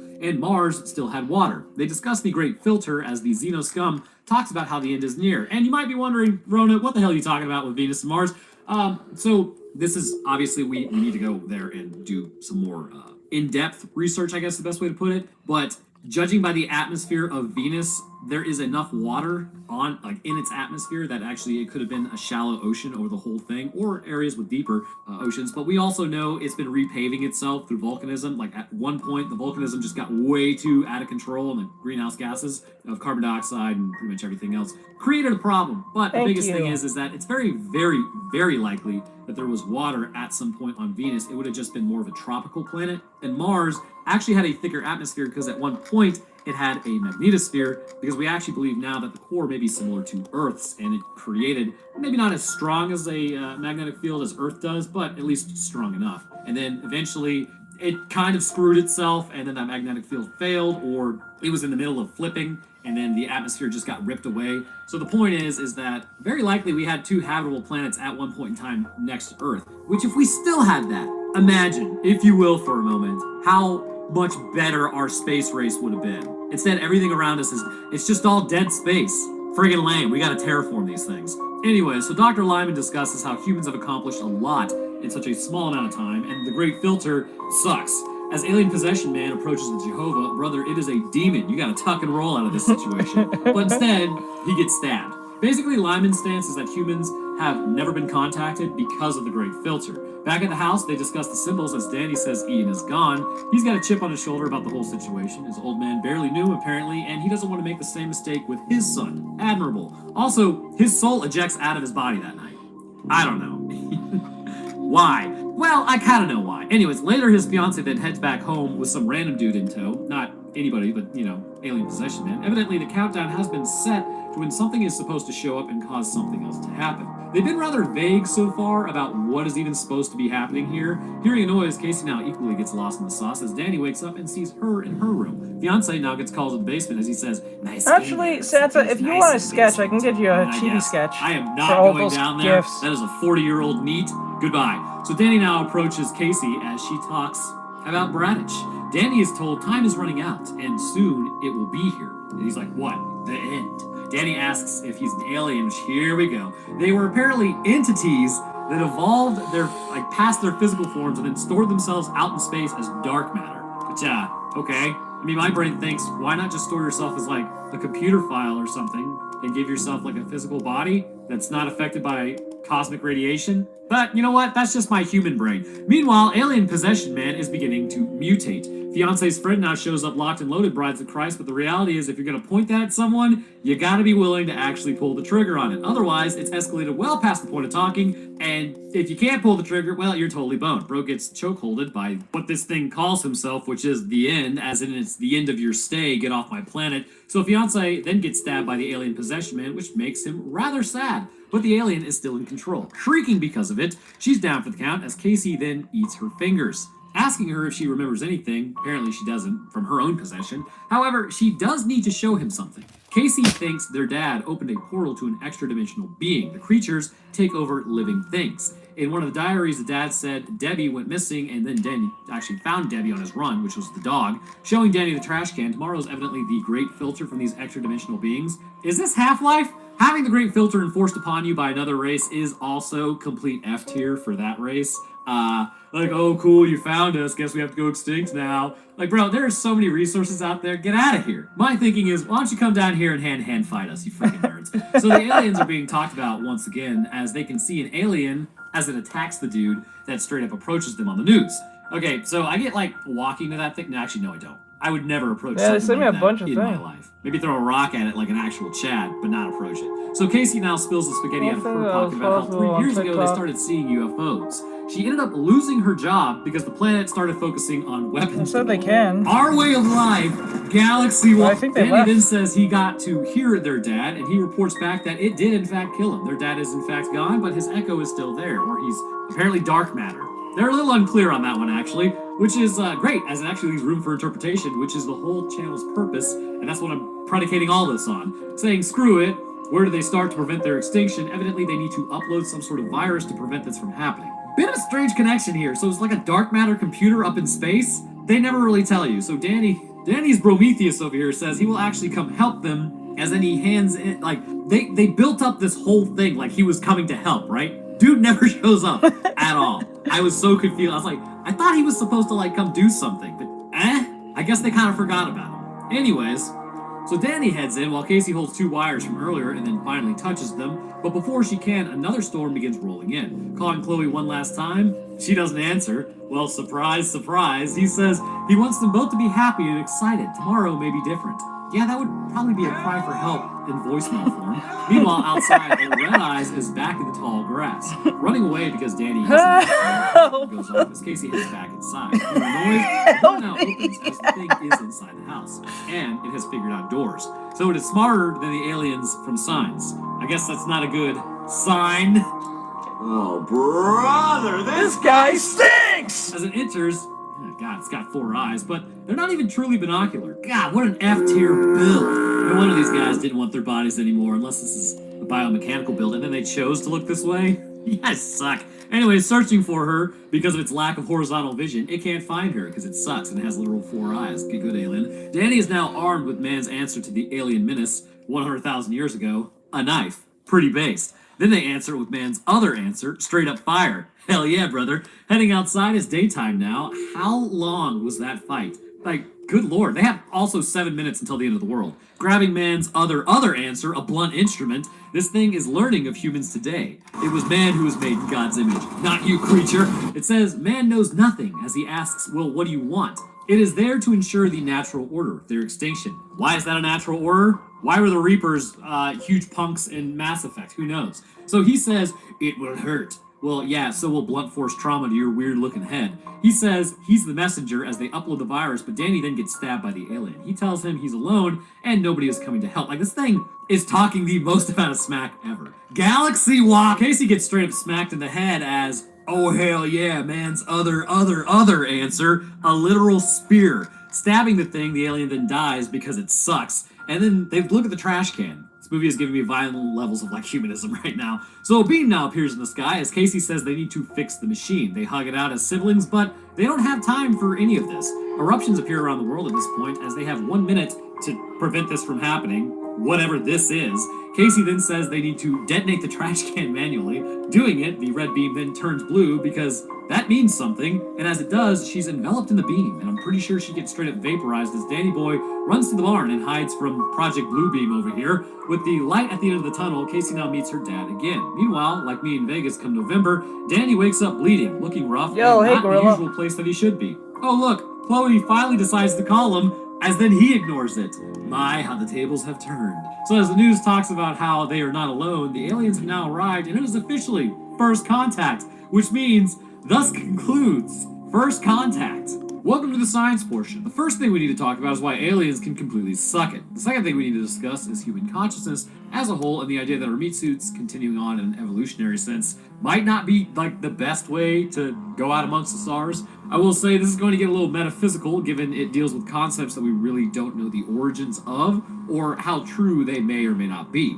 You like that doublespeak? Needlessly complicated and vague, I love it. And with that, this is more of a speculative topic than like I usually do, much like when I occasionally cover purely supernatural things. Given the information is exceedingly limited on this topic, we will be connecting dots that you may or may not agree with. Oh my so God, just, Jesus Christ. I don't know, enjoy the ride. So let's start from the beginning concerning these concepts, because there are quite a few that are like, okay then. And I have to be real, this whole discussion will be much more like my Event Horizon episode. It's like at a certain point the concepts being discussed have less to do with the established science and more to do with me pointing to a board in a mailroom connecting why nobody actually works in this building. I'm still getting all So the kicking gift it off, numbers. What is the Great Filter? I actually discussed this in my video that kicked off this entire channel, the Brother and Moon episode. All right, Essentially, Larry. this idea is reliant on the Fermi paradox Thank or you, the Nick. dark force theory. The Fermi paradox raises the question, I'm now where is getting everyone? all the... Why has, for all intents I and finally got purposes, all the as gift a numbers lowly regular says, read it the out. Super Earth hasn't formed yet, have aliens not really come down and made themselves known? We would like to think the government has everything under control, and we typically, will think that they know more than they do, because actually it gives the average person a sense of peace, knowing that something is bigger than yourself, and also that thing knows what's going on out there. What is it? No God, no fear, no God, no fear, like it's something like that. Anyways, No gods but at the or end of the day, the kings. government's No really just fear. nothing but a collection of humans, just as uninformed and unknowing as the rest of us. Sorry to rip that band-aid off. The reality is, all an alien race would need to do is take this planet in the first place is just develop a virus that attacks the tight junctions of cells, and we would dissolve into a gooey mass of nothingness. Which brings us to basically the dark force theory. Dark force theory says the reason nobody talks to anybody is because that thing might take you out. And by the time you talk to it, it may be even more advanced than you are right now, and it just creates a whole problem. But what is coupled with the Fermi paradox in particular is something known as the Great Filter. The Great Filter comes in many flavors depending on where humanity is at this current point in time. It could be great, and it could be devastating. It may be that the filter is actually before the current point in time, and may be as simple as life really never evolved. I finally past got just all the basic gifts animals. read out to me, and Really I finally got to the strange point where you events guys said and something. occurrences must take place for the human brain to develop on its own. It may also be that maybe life really never evolves past maybe the microbe stage, and other worlds with life are really just all single-celled. And this is the best case scenario for humanity, as this means we've already made it. GG easy. The other possibility is that it lies before us. It may be that other species have actually reached this tech point that we have, built a Hadron Collider, and then accidentally black holed their entire planet. Alternatively, they may have descended into a nuclear war and annihilated their planet as well. Or it could be that they just sort of branch out into the surrounding solar system and deplete it rapidly before they can even escape in the first place. Alright, do your It may thing, just bro. be because possibly FTL travel is really not possible no matter what you do, and there is no way around it. Which sort of brings up this idea today, but we'll kind of get there. If these are before us, then humanity will have to contend with quite a task. What's more likely is that there are actually multiple great filters, predictable patterns of behavior that a species will exhibit at one point or another. One that filters will typically get them. Personally, if we have been visited by aliens, it seems like maybe like the 50s were the highest level of alien sightings. I don't find it odd that we had just figured out splitting the atom and then these alleged sightings began. I mean, let's say you come across like an uncontacted tribe, right? Well, they may be building fires and hanging out, and it's like, oh cool, look at that. But then one day you spot one of them in a building actually creating a steam engine from scratch. I think at that point you'd probably take a more keen interest on what they're doing. Yeah, that's Maybe even that. make contact. That's exactly why I think the AI came from fucking aliens. I don't think it came from us. I don't think that came from us. We may have a way to make it simple for us to understand, but I don't think it originally came from us. It probably came from aliens. Because remember, the AI thing came right after, or no, 2 years. The confirmed notion from the government that that aliens exist came 2 years after we was into AI. 2 years after AI became a thing. I don't think that's just coincidence.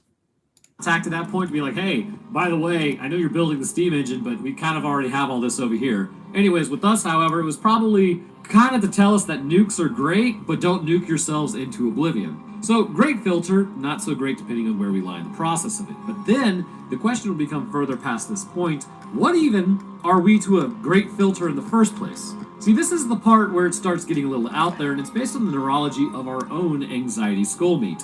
we are not even really sure how things work. I mean, yes, we can do brain scans to determine where we are thinking currently and how the process looks on a physical level. Patterns emerge, and then we can interpret those to mean certain events will unfold, and as a result, this is pretty important. But if we take it down to the most basic component, we are essentially salts moving across a gradient causing an electrical discharge, which this is the science portion after all. So, you know, it'll probably help to explain why all of this is fairly odd in the first place, given this is just a chemical reaction. Essentially, as you know, a neuron receives stimulus from another neuron through the dendritic connections. From here, voltage-gated sodium channels will open up, which causes sodium ions to flow into the open channels. Reaching a certain point, the membrane potential will depolarize as the inside of the neuron is more positive. A threshold is then reached, and an action potential is generated. Peak depolarization is then reached from there, and the sodium channels are closed. From here, potassium channels are opened, allowing potassium to flow out, which then restores the negative charge inside of the neuron, which in turn repolarizes the neuron. By you listening to that and understanding it, I have effectively forced your channels open millions of times over. Phrasing.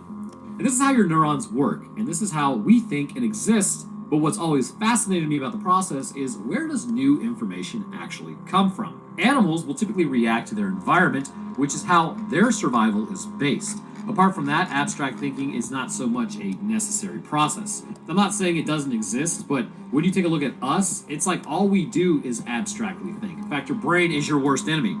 New ideas come up all the time, though, completely independent of the environment. So then there is no stimulus technically that would really be pushing for this thought to be created. Take this video for instance. For those that are still here, how do I even know I'm saying any of this right now? What caused me to write this down and then say it? What neuron is the first in the chain of neurons to kickstart this process, and how does it know in the first place what I am trying to even convey? That is what is fascinating about the human brain. It appears to not just run on a stimulus reaction pipeline. Instead, due to our ability to think abstractly, it seems like there is another process going on which we are wholly unaware of. And trust me, this relates back to the Great Filter. I just like doing these more thought experiment videos from time to time.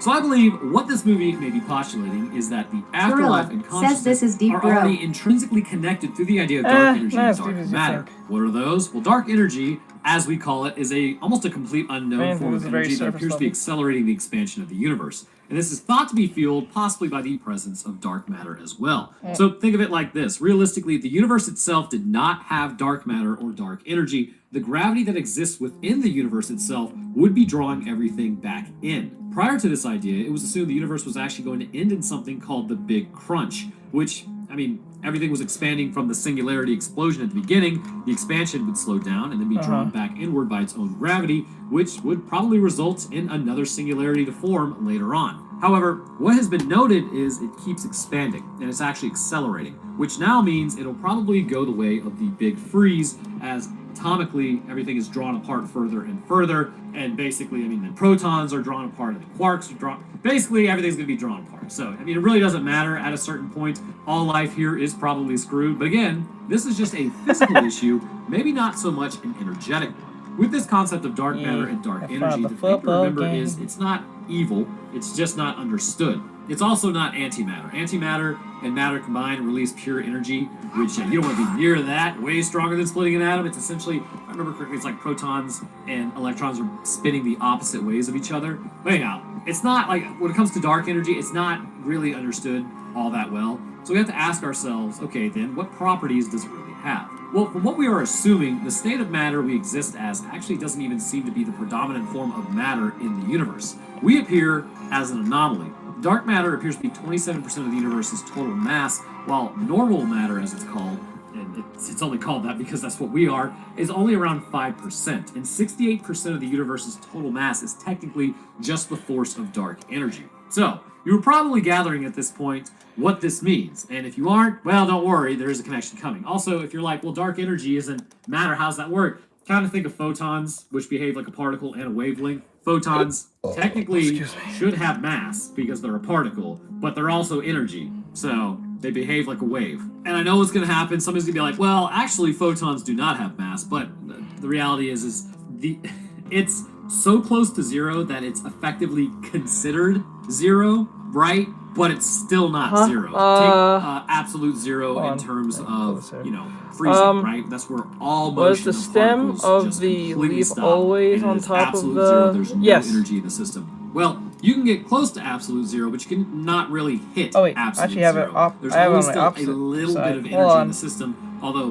we have considered it a couple of times, essentially been like, oh, it's basically absolute zero. So the point is that mathematically they should be a massless particle, but they're not technically massless. They just have so little mass that it almost doesn't matter. But then you have to kind of wonder to yourself, okay, well, if we go into quantum physics at this point and you get down to the smaller and smaller particles, eventually the photon's going to be huge. So difficult. Basically, you start getting, what is it, near the God particle? Like the particle that makes up all other particles, and then we're going to probably figure out one day there's more particles that make up the God particle. So, regardless, there is a tiny, tiny, tiny, infinitely small amount of mass to a photon. So let's jump back over to the aliens real quick. First off, it doesn't appear that they are in fact aliens. It appears as though they are the original inhabitants of Earth. Technically speaking, the reality of things is we cannot actually go that far back to find out what's been going on with Earth. While the oldest crust on Earth is in Western Australia, dated back to 4.4 billion years ago, the average age of the crust on Earth is around 64 million years,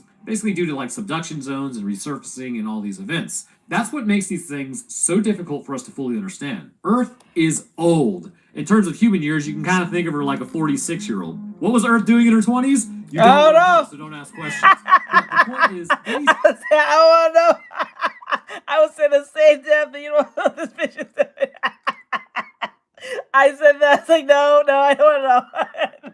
20-something-year-old? No, we're good. Could have risen, thrived, and gone extinct, and we would have no clue about it. I actually had a dream the other night about dinosaurs developing technology, and they got wiped out before they had a chance to use it, so that was a weird dream. But the point is, there is every possibility, given the vast amount of time that life has been present on Earth, that if the conditions rose for humanity to rise, then other species could have done the same thing inside of a relatively small amount of time. Now, there is some discrepancy. Some people are saying, or some scientists saying that humans are around 300,000 years old. Some are still kind of holding to the 100,000 years. That's not a lot of time. In such a, like, imagine what we've done in the last 300 years alone, right? Like, exponential. So if you really think about things like our buildings, roads, or any other stuff that maybe would show that we were here, you're kind of wrong. Our plastics and nuclear waste would probably show that we were here, but now there's actually bacteria that eats plastics and a fungus that eats radiation. So two things we were so sure we're going to prove that we existed on this planet could just become a food source,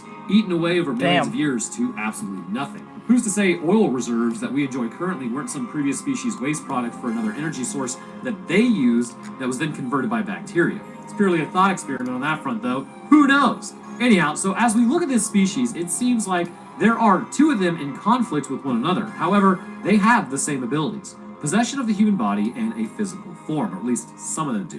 Why they are at odds with one another is never really truly explained. The one that appears to be helping Danny McBride and Casey the stem appears always to be a been there. benefactor, warning them, and the other one, Four Eyes, is the harbinger of the Great Filter. Of course, the issue is one that warns is aware of the Great Filter, and the harbinger of doom is also aware of the Great Filter. So then, well, are they the same species? I believe so. But what this appears to me is that this species has ensured the cleansing of Earth continually through the eons. They were the first to arise on the world and advance to a tech point where they left their physical bodies behind and became dark energy, which is rather interesting to think about. The Great Filter is designed to stop physical forms from progressing. Maybe the Great Filter is looked at incorrectly in the grand scheme of things, at least concerning this interaction. Now, this is just me guessing at an ancient species' intentions, obviously, but here we have a species that has transcended their own form, achieved immortality by transferring their consciousness into dark matter and dark energy, looking at humanity doing the same thing, almost rising up the tech ladder. They know we will eventually achieve the same process, but a lot will die along the way. You know what it kind of looks like to me? To be completely honest with you, it's like an understanding of death and rapture. The first species, like struggling with their own mortality, would have achieved, or like at least eventually grasped the concept that, you know, humans who follow religions think now. The consciousness continues on without the body after death in some degree, which then links back to my consciousness discussion from earlier. Are we in the driver's seat, or are we just conduits? Again, all hypothetical, and someone on Reddit is going to be really bent out of shape that I'm discussing hypotheticals here, but this connects to how does the first neuron actually know to fire in a way that you wouldn't think prior to the thought even being created. Where does the idea of the soul come from? What about seeing ghosts or having out-of-body experiences? I know, not scientific, but let's just go back to the CIA files of astral projections into Soviet bases that apparently turned out to be correct. Of course, it's the CIA. What? Are you serious? Absolute infinity. Clicked out portion of something, energy transferring, something dimensions, plug distance, 10 to 33 centimeters. Portion of something, oscillate, portion of oscillating energy pattern in the same space. Clicked out, portion of the oscillation energy and the intermediate dimensions, Planck distance. Okay, the absolute infinity. Wave, oxygen, absolute infinity. So this is what happens when you're having a out-of-body experience. Okay, so make of that what you will, but the point is, there are many things humanity believes, and I think connections in our brains that we do not fully understand. This movie seems to suggest that the soul is essentially a piece of consciousness, likely stemming from dark matter or dark energy itself. This species that ditched their physical form formed dark energy actively and join it, and now whenever another species possessing true consciousness arises, a certain amount of time passes where that species is eventually assimilated into the dark energy and dark matter realm, which arguably, is the more normal state of the universe given how percentages have already been mentioned from earlier. Now, what exactly does this mean? Well, it's mostly for fun around here, but this species that imposes the Great Filter, and likely has done so prior, is really, I think, kind of just trying to help a species to its ultimate conclusion, it seems like. Of course, Four Eyes is a sadistic doucher about it, but, he kind of takes glee, and then, again, he's, I don't know, maybe that's just his MO in the first place.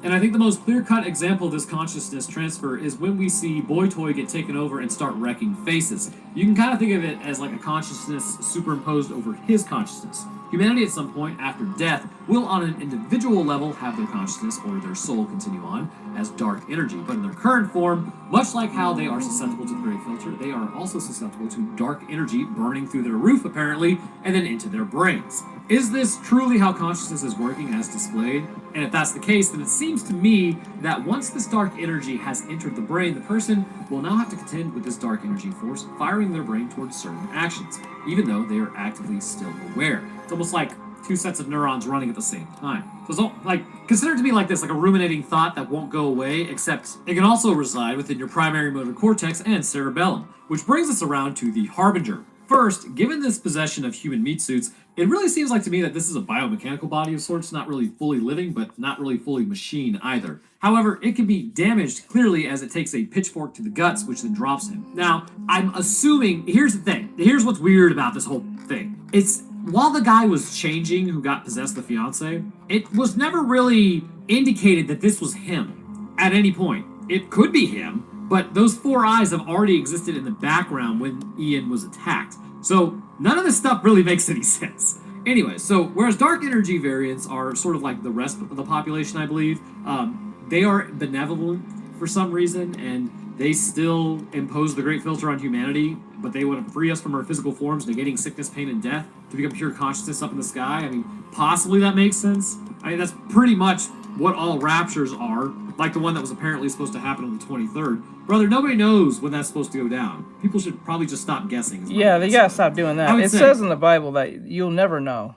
I think they said Jesus will come in the night like a thief or some shit. You'll never truly know. No matter what mathematical nonsense, you're probably duping yourself. It's not gonna work. These aliens can catch hands. This is our rock, and if they want it, and our consciousness, then they should just come down here and fight like a man. Raise hell, praise Dale. But anyhow, I want to thank you guys for watching. Yeah, I know this one was a little... Okay, that was a lot out there. Actually, before I end this, I want to see, what was that game that Mikey brought up to me? It was a game, it was like a Lethal Company, clone. I want to see some gameplay, how that goes, because I don't know. I was thinking again it, but the only selling point is the mimic thing, and I don't know if that's actually...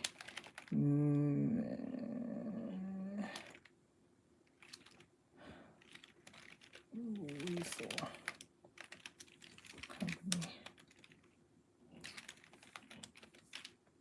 Clone.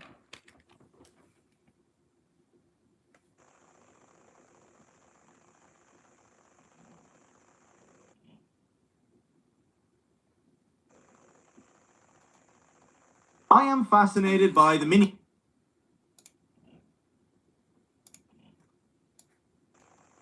genre Lethal Company has created over the last 18 months. Some of these games are sick, and some of them definitely aren't. With so many of them on Steam, it's hard to know what's worth your time. So, I spent a lot of money on all of these games for me and my friends to play them, and I'm going to tell you which ones are worth your time and which ones I wish I could refund. We all know what qualities a game needs to be like Lethal Company, so instead I'm going to tell you what qualities I'm looking for in these games that's going to make me want to play them again and not refund them. 1, it's got to be immediately fun and easy to pick up and play.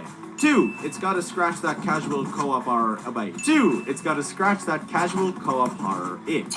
And 3, most importantly, it's got to do something original. Finding something scary to get on film for you guys. One of the oldest games on this list, Content Warning, is also probably one of the most popular games on this list too. You and your Why friend. though? Like, it doesn't look fun. When I played that game, that shit was fucking buggy. Film scary monsters trying to go viral. It's got quotas, upgrades, cosmetics, everything a Lethal Company like needs to have. It definitely hits all 3 points, but it's still not perfect. The big novelty of the game is watching back your viral videos with your friends, and it is hilarious at first. Wow, that was exciting.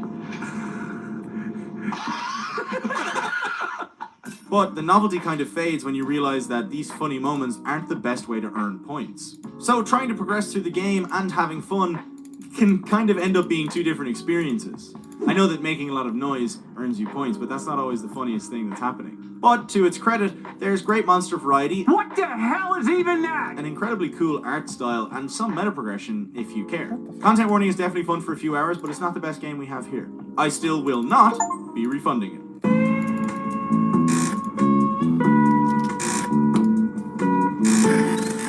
As the most recently released game on this list, I expected Repo to be the most innovative as well, and I wasn't disappointed. Instead of just teleporting items into your inventory, you physically pick up the loot and put it in this little cart like an actual repo man. If you bump them or damage them in any way, that lowers their total value and means that you get less money when you hand them in. Honestly, what I think is the best thing about this game is that the monsters all have really fine-tuned hearing and sight. Some are blind but can hear really well, some are a balance of the two, and some of them can't hear anything but they can see miles away or in the dark, right? To counter this, there's a lot of skill expression, the way you can shrink your guy down and hide from the different monsters. I think with Lethal Company, like, survivability is a really important thing that a lot of them just don't really get right. It's just either avoid the monsters or buy this expensive gun or whatever, right? What was also really impressive is that the monster variety is on a different level. Like, the creatures, they each feel like they could be their own boss. There's this blind guy who, if he hears anything, he shoots you immediately. There's an eye on the wall that you have to break line of sight or else you're, like, caught in its gaze. It's crazy. There's so much tiny little unique things in this game, and I honestly haven't even scratched the surface. Also, if you see, like, late game gameplay of people who are really cracked at this game, they're like properly fighting all the monsters because they have all different strength upgrades. It's crazy. There's a lot to do, and although you'll never play any game forever, I think that this one has the most longevity out of any game in this list, except maybe for one. But I definitely didn't refund it. Sketchy's Contract is one of the earlier released games in this video, and I honestly think it's probably the game that led to the rest of these games being referred to as Lethal Company clones, because it's a bit of a Lethal Company clone, if you will. The core gameplay loop is very similar to Lethal Company, it just looks a little bit different, and it doesn't really hit the 3 things that it needs to hit. Some might say that the art style or design is unique, but just because, you know, you take a bunch of random stuff from the Unreal Marketplace doesn't make it unique.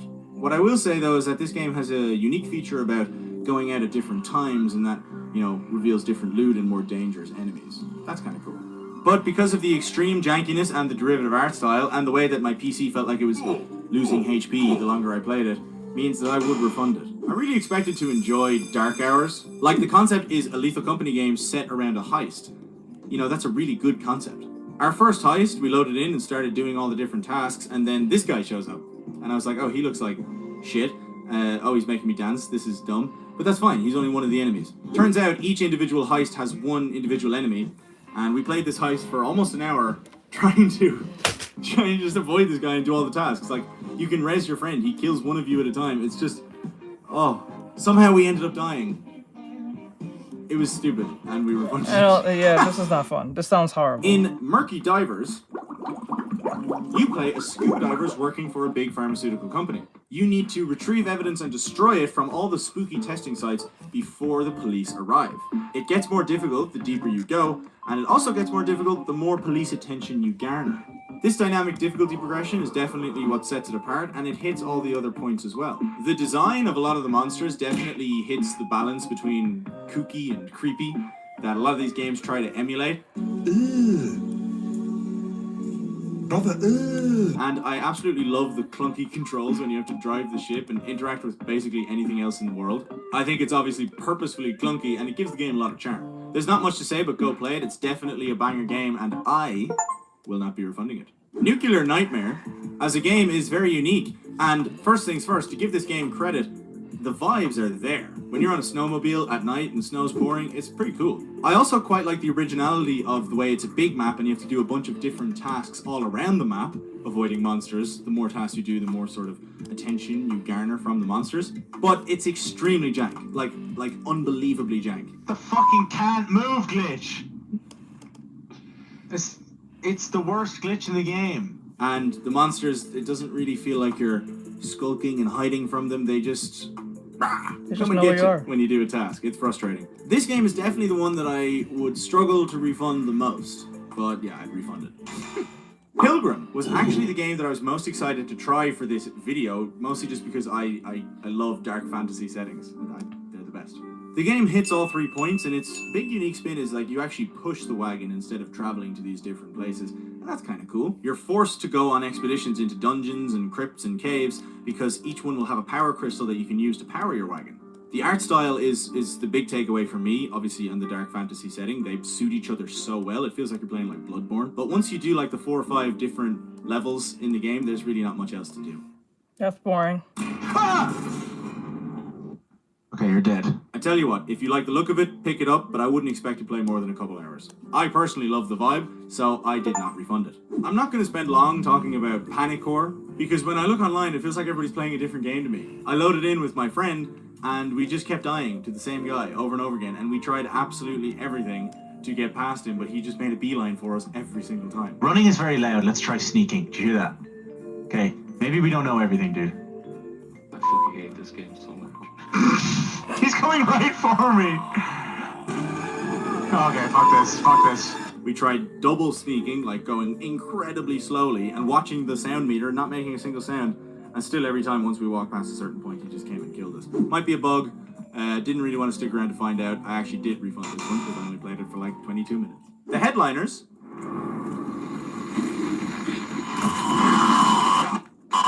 is actually the game that sparked inspiration for this entire video. It's like Content Warning, but there's pretty much no meta progression, and it's only pictures, there's no videos. But somehow I had way more fun. The game is definitely less polished than Content Warning, but the setting is more immersive. There's less monster variety, but it feels like they all have more of a unique, carved out identity, and dealing with them is a little bit more balanced because of this. And the giant kaiju tearing the city apart, that's sick. Objectively.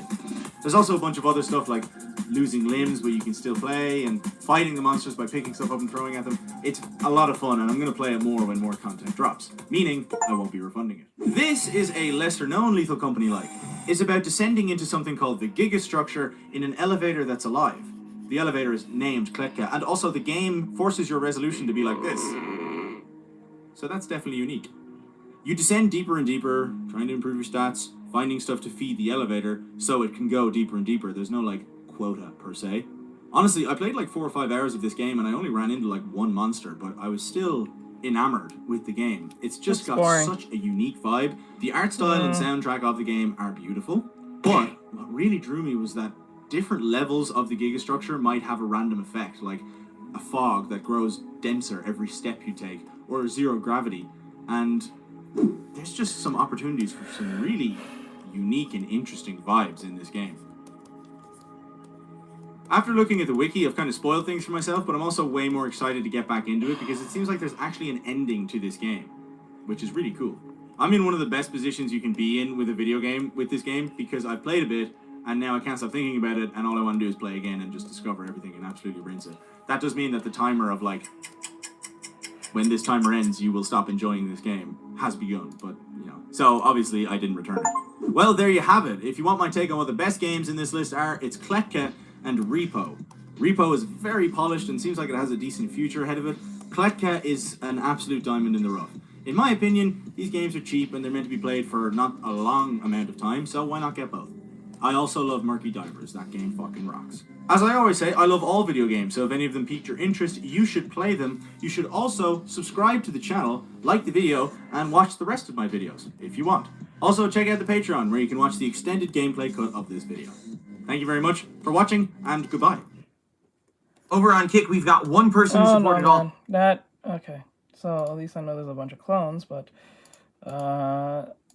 we have one of the best ones, so I don't need to buy another one, which is great. Back to the main lobby.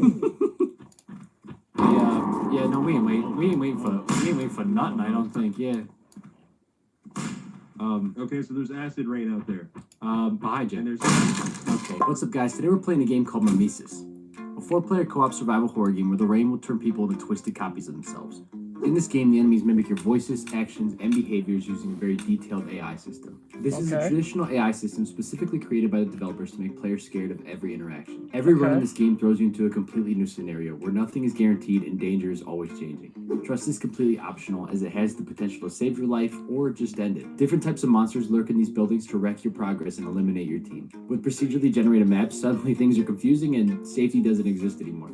But the tension comes with reward, of course. You have a quota to hit and a tram to fix, and that tram is your transportation and your survival. Basically, if this tram stops moving, you're cooked. Whatever. I could drive.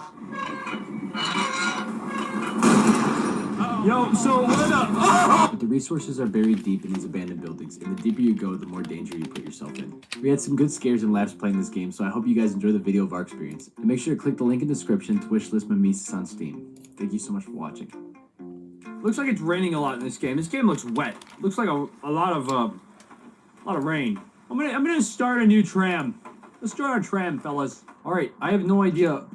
Oh, repair complete and operational. Wait, hold on. This is our little crib, bro. Funds. What you guys know about the funds? We got the lock shotgun shells, $25. Oh, there's shotgun guns? $123. Oh, we gotta get the chicken squawker, bro. I guess we'll just get on our tram and start going. Get out of here. I have no idea what we're getting into, but next service station in 3 days. We got this repair cost. Is something broke? We have to yank the stop at hazardous lab. Let's do it. We are now here at the hazardous lab, and it's 9 o'clock. Departure at 24:00. So we got a few hours to look around. Some hazardous lab. So by the way, I think the thing about this game is there's fellas that look like us that ain't us, and they use our voice as such. So we just gotta keep our eyes peeled in case. So let's have a safety word. Is there a safety word we could say in case one of us seems a little suspicious? You want to yell out a color? You want to yell out Maybe a fruit? Okay, he's inside. Oh. Tangerine. Tangerine. Tangerine. How do I spell tangerine? Hello? Hello? Hello? Hello? There's a cat! There's a cat! There's a cat! Wait, no. It's like a cat. What the heck is that? The fuck? It's like a raccoon? Hold on, what's this? Trade scrap for detox juice. Welcome to McDonald's. Can I take your order? Yo. What the fuck? It's on your face. Wait a second. Oh shit! Wait a minute. That guy's acting a little sus. Hey, Tangerine, right?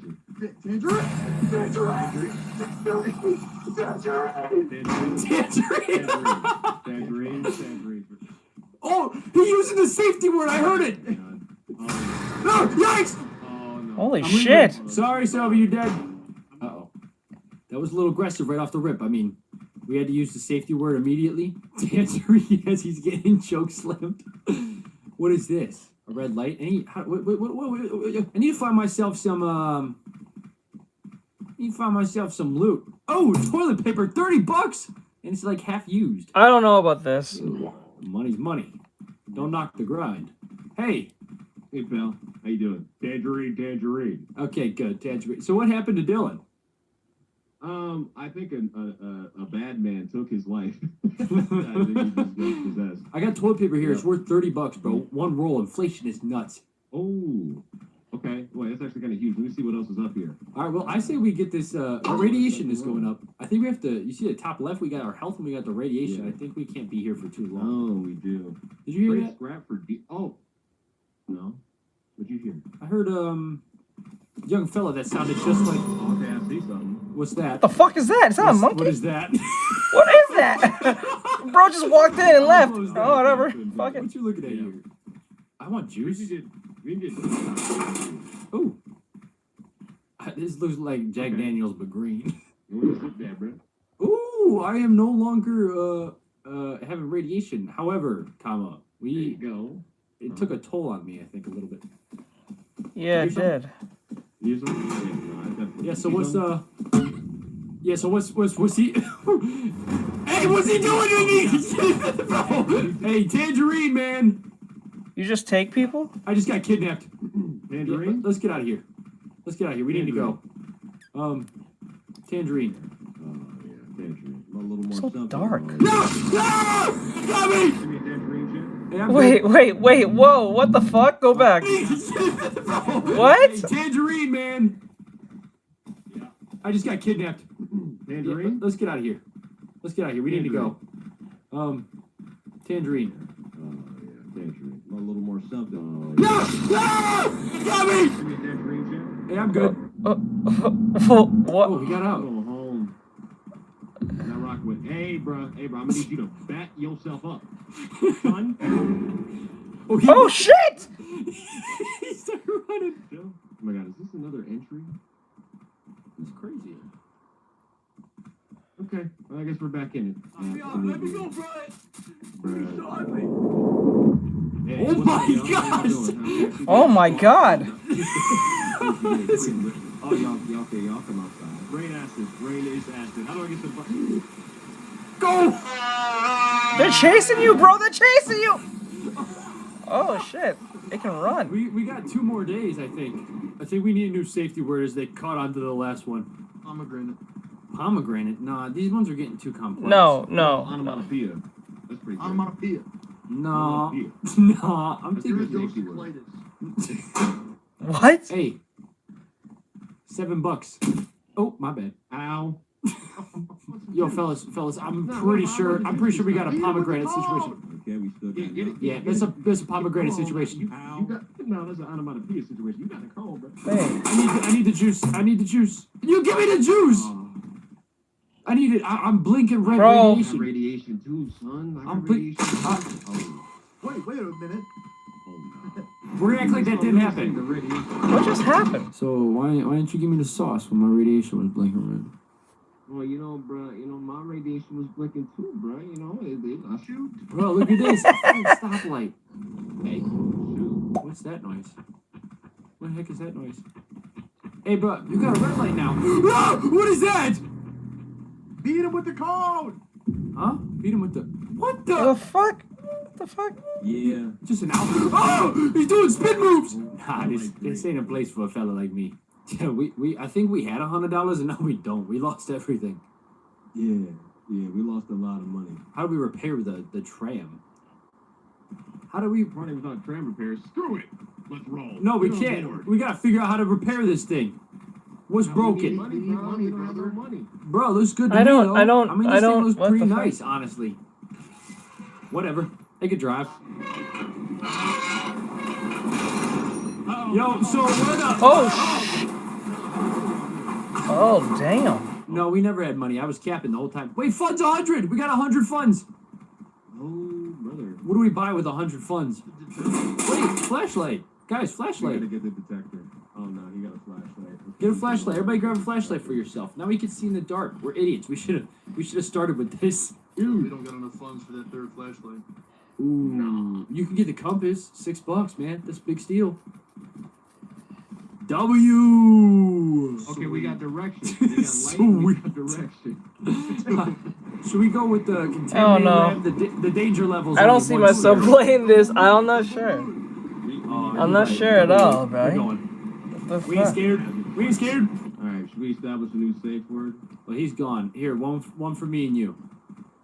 Okay, how about supercalifragilisticexpialidocious? Let's do linguini. That's a good. But I want to do supercalifragilistic.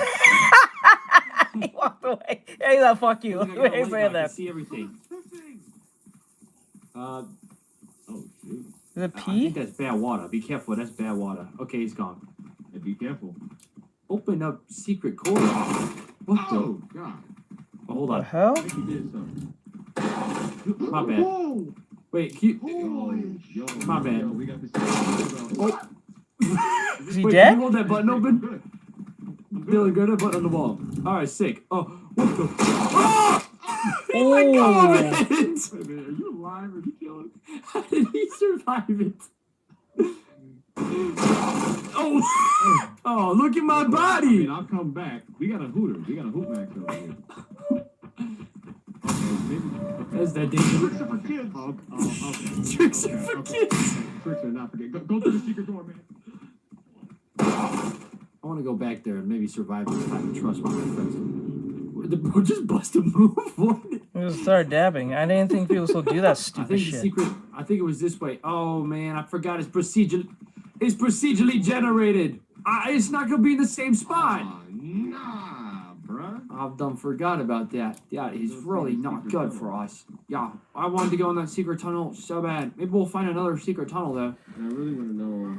I don't know, man. I don't know. You got a hooter over here? Go touch him. We got a hooter. So does he attack you? You touch him, or? I wouldn't touch him. Oh, Lord. Oh, you just Crash Bandicoot, you punk ass. He done killed Dylan, bro. Bro is dead. Don't mind us, Mr. Hoo Hey, what's man. up, bro? We just gonna Hey, Gogito's return to the going. tram. Right now, I'm with trying to. I'm items. looking at this. However, I just finished drawing, and I'm just looking at this video real quick to see if this is a game that me and my mods can jump into. I don't know yet because it's I don't know. It's feeling kind of like tacky. But the only thing that's going for it is the AI mimic. But I don't know how sophisticated the AI mimic because they're doing everything but. we are going to leave with items. Survive. Died in Will I action. lock died on my in action. account? Did we just leave our findings in here? Lock, what lock? One danger, double money. Let's go. Lock. This is where I was last time. But Oh shit. Was that always here? Louis Gajita says on your live. Rabbit, bro, he looked funny. Oh my gosh. I don't know what you're talking about. I don't see no lock. You don't. He's a boxer rabbit. Hey, he's still here. Did he make it out? Oh my gosh. I thought he got cooked. Did Dylan make it? You think? Nah. Nah. I don't think. Why are they spread open? I don't know, bro. His legs are destroyed. Look at his arm. No, there's people in here. Dude, I thought he made it out. He's all screwed up. I don't know. That's not Dylan. That ain't Dylan either. Can you do that? Let me see. Hey, these ain't my friends. These ain't my friends. We gotta go. He's chasing. Hey, he's. These young men are kind of fast. Muted. We gotta go. We gotta go. Ah! It's terrifying. Wait, go back, go back. That's not Dylan. That ain't Dylan either. Hey, hey, these ain't my friends. These ain't my friends. We gotta go. He's chasing. Hey, he's. These young men are kind of fast. Yeah, we gotta go. We gotta go. It's terrifying. Why is he that fast? I bet he doesn't have a stamina bar. Oh, we lost our. This is difficult. Yeah, this feels too difficult. One danger, double money. Lock in. All right. You fellas listen to me. We're going out here, and we're just gonna collect the scrap, okay? It's an apocalypse wasteland nowadays. We got no idea what's in that factory except for everything we've seen, which is not good. Rankings. No, I don't. So, moderators. No. I'm gonna throw up. I'm actually gonna throw up. I don't see anything here. Fellas, I found the secret room. Private, to be honest. You found the secret room? Yeah, come here. Hold the button. Private. Holding the button. Secret room. Dylan, go ahead. All right, sweet. Thank you, Dylan. Let's see what's in the. Yeah, this what's so secret? Hey, Hey, fellas, you were all behind me, right? Who's this man? Wait, let's try and kill him. Let's try and kill him. He's saying he found the secret room. No. Here, no, no, open the secret room. No. And then, I'll hold it on this side. Tell me when he's in there. Tell me when he's in there. Fellas? They're dead. Was that him? Did I get him? Maybe. Did I? Don't tell me that's Austin, man. Don't tell You me ain't talking. This sucks. I was really excited about that secret room. This is it. This is our findings for today. Oh, another one. Oh, an umbrella. $8 or a street light. You know what? I don't need this flashlight. We're taking the umbrella. No, I want the flashlight. No, the umbrella will help with the acid rain. All right, we go. We go. Through here. Right! No. He likes you. Oh, he's He just takes you? Give me So back is my he like boy! technically the hidden? I don't know if Dylan's alive. Hold on. I don't know, man. This is I don't know. Dylan, what if you're this- alive, report back to the main lobby. You want to say something to him while he's double cheese. Dylan, if you're alive, report back to the main lobby. We'll wait for you. Come on. You can make it back. Yeah, no, we ain't waiting for nothing. I don't think. Hello, yeah. Sarabella. What's going on? Okay, so there's acid rain out there. Oh, Sarabella. It's Sarabella. I thought it was Sarabella. Okay, this is unfortunate. Oh! He was right there. You know what? I'm taking this and we're leaving. Acid rain. Ooh, it burns. Oh, it burns. I'm leaving Dylan. The trees are growing. It's almost That's good. nighttime. Sorry It's about nighttime. you came in at a very strange time. You came in at a very strange time. I just finished doing artwork. Technically, I finished drawing Hashirama from Naruto, but I'm only watching this because I'm trying to figure out if this is a game me and my team can play. But I don't know. I don't think we're gonna be playing this. Ghost! Alright, my friends are dead. I'm going on. Died in action. Time to go. Come on, we did it. We're going to the move service station.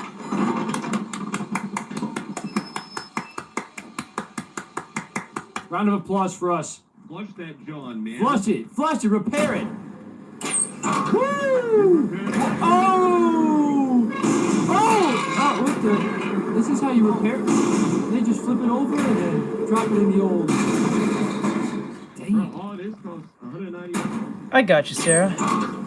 Sorry, you just came at a very strange time. We're about to finish the stream. It's just that I don't think we're gonna play this. And we got $20. You know what that means? You can't afford anything.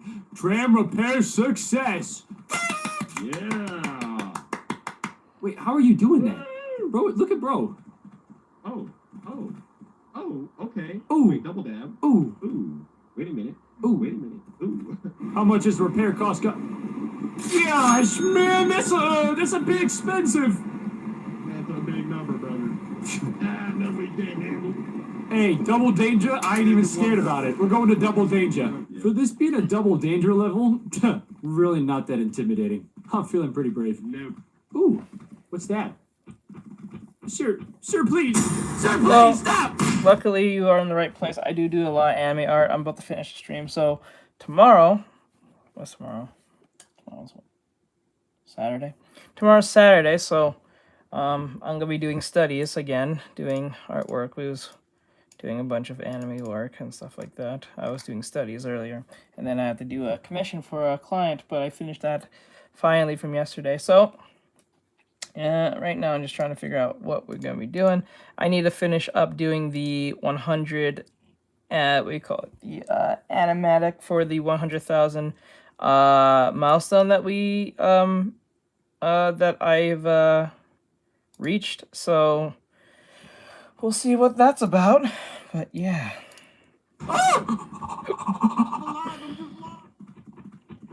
Does he know how to use staircase? He does. What is this right here? An umbrella. An umbrella. Ella. Hey. Stop it. What? I need to go through there, sir. Please. Oh, hello. Don't mind me, sir. Don't mind me. Yeah, nice try. Lamau. So does he just stand Hey, there? you got an umbrella too. Over there. So why the hell can I turn left or turn right? You got an umbrella. Wait. Nah, see, I know there ain't 3 umbrellas. Something up. I know there ain't 4 umbrellas. Something up. I'm starting to think this is the double danger level or something like that. Dylan, are you guys alive? But I'm wondering how sophisticated what's is up? the AI though? Fellas, is this you guys? Why has everybody got an umbrella? I broke the toilet. Okay, so there's acid rain. Hey, Okay, there's 5 of you. What? Okay. Oh my God. There's a bunch of AI in here. Why are you going so quick? You want to test that theory? You want to test that theory? Car battery versus car battery. You want? All right. Okay. Thank you for the follow. I appreciate it. Get in the light real quick. Let me see ya. Let me take a look at you. Yeah, you're not looking. Oh, come on, but you still got all your physical capabilities. You look totally fine. You're good. You ain't sick, bro. Mr. Stark. What? Mr. Stark, I don't feel so good. Oh, that's weird. Who's this guy? You got a car mate? Thank you. I know, you just said that. Wait, what? Was that the AI speaking? Wait, I can't tell, bro. Like, what the hell? Bro, I can't tell. I can't tell how sophisticated is the AI.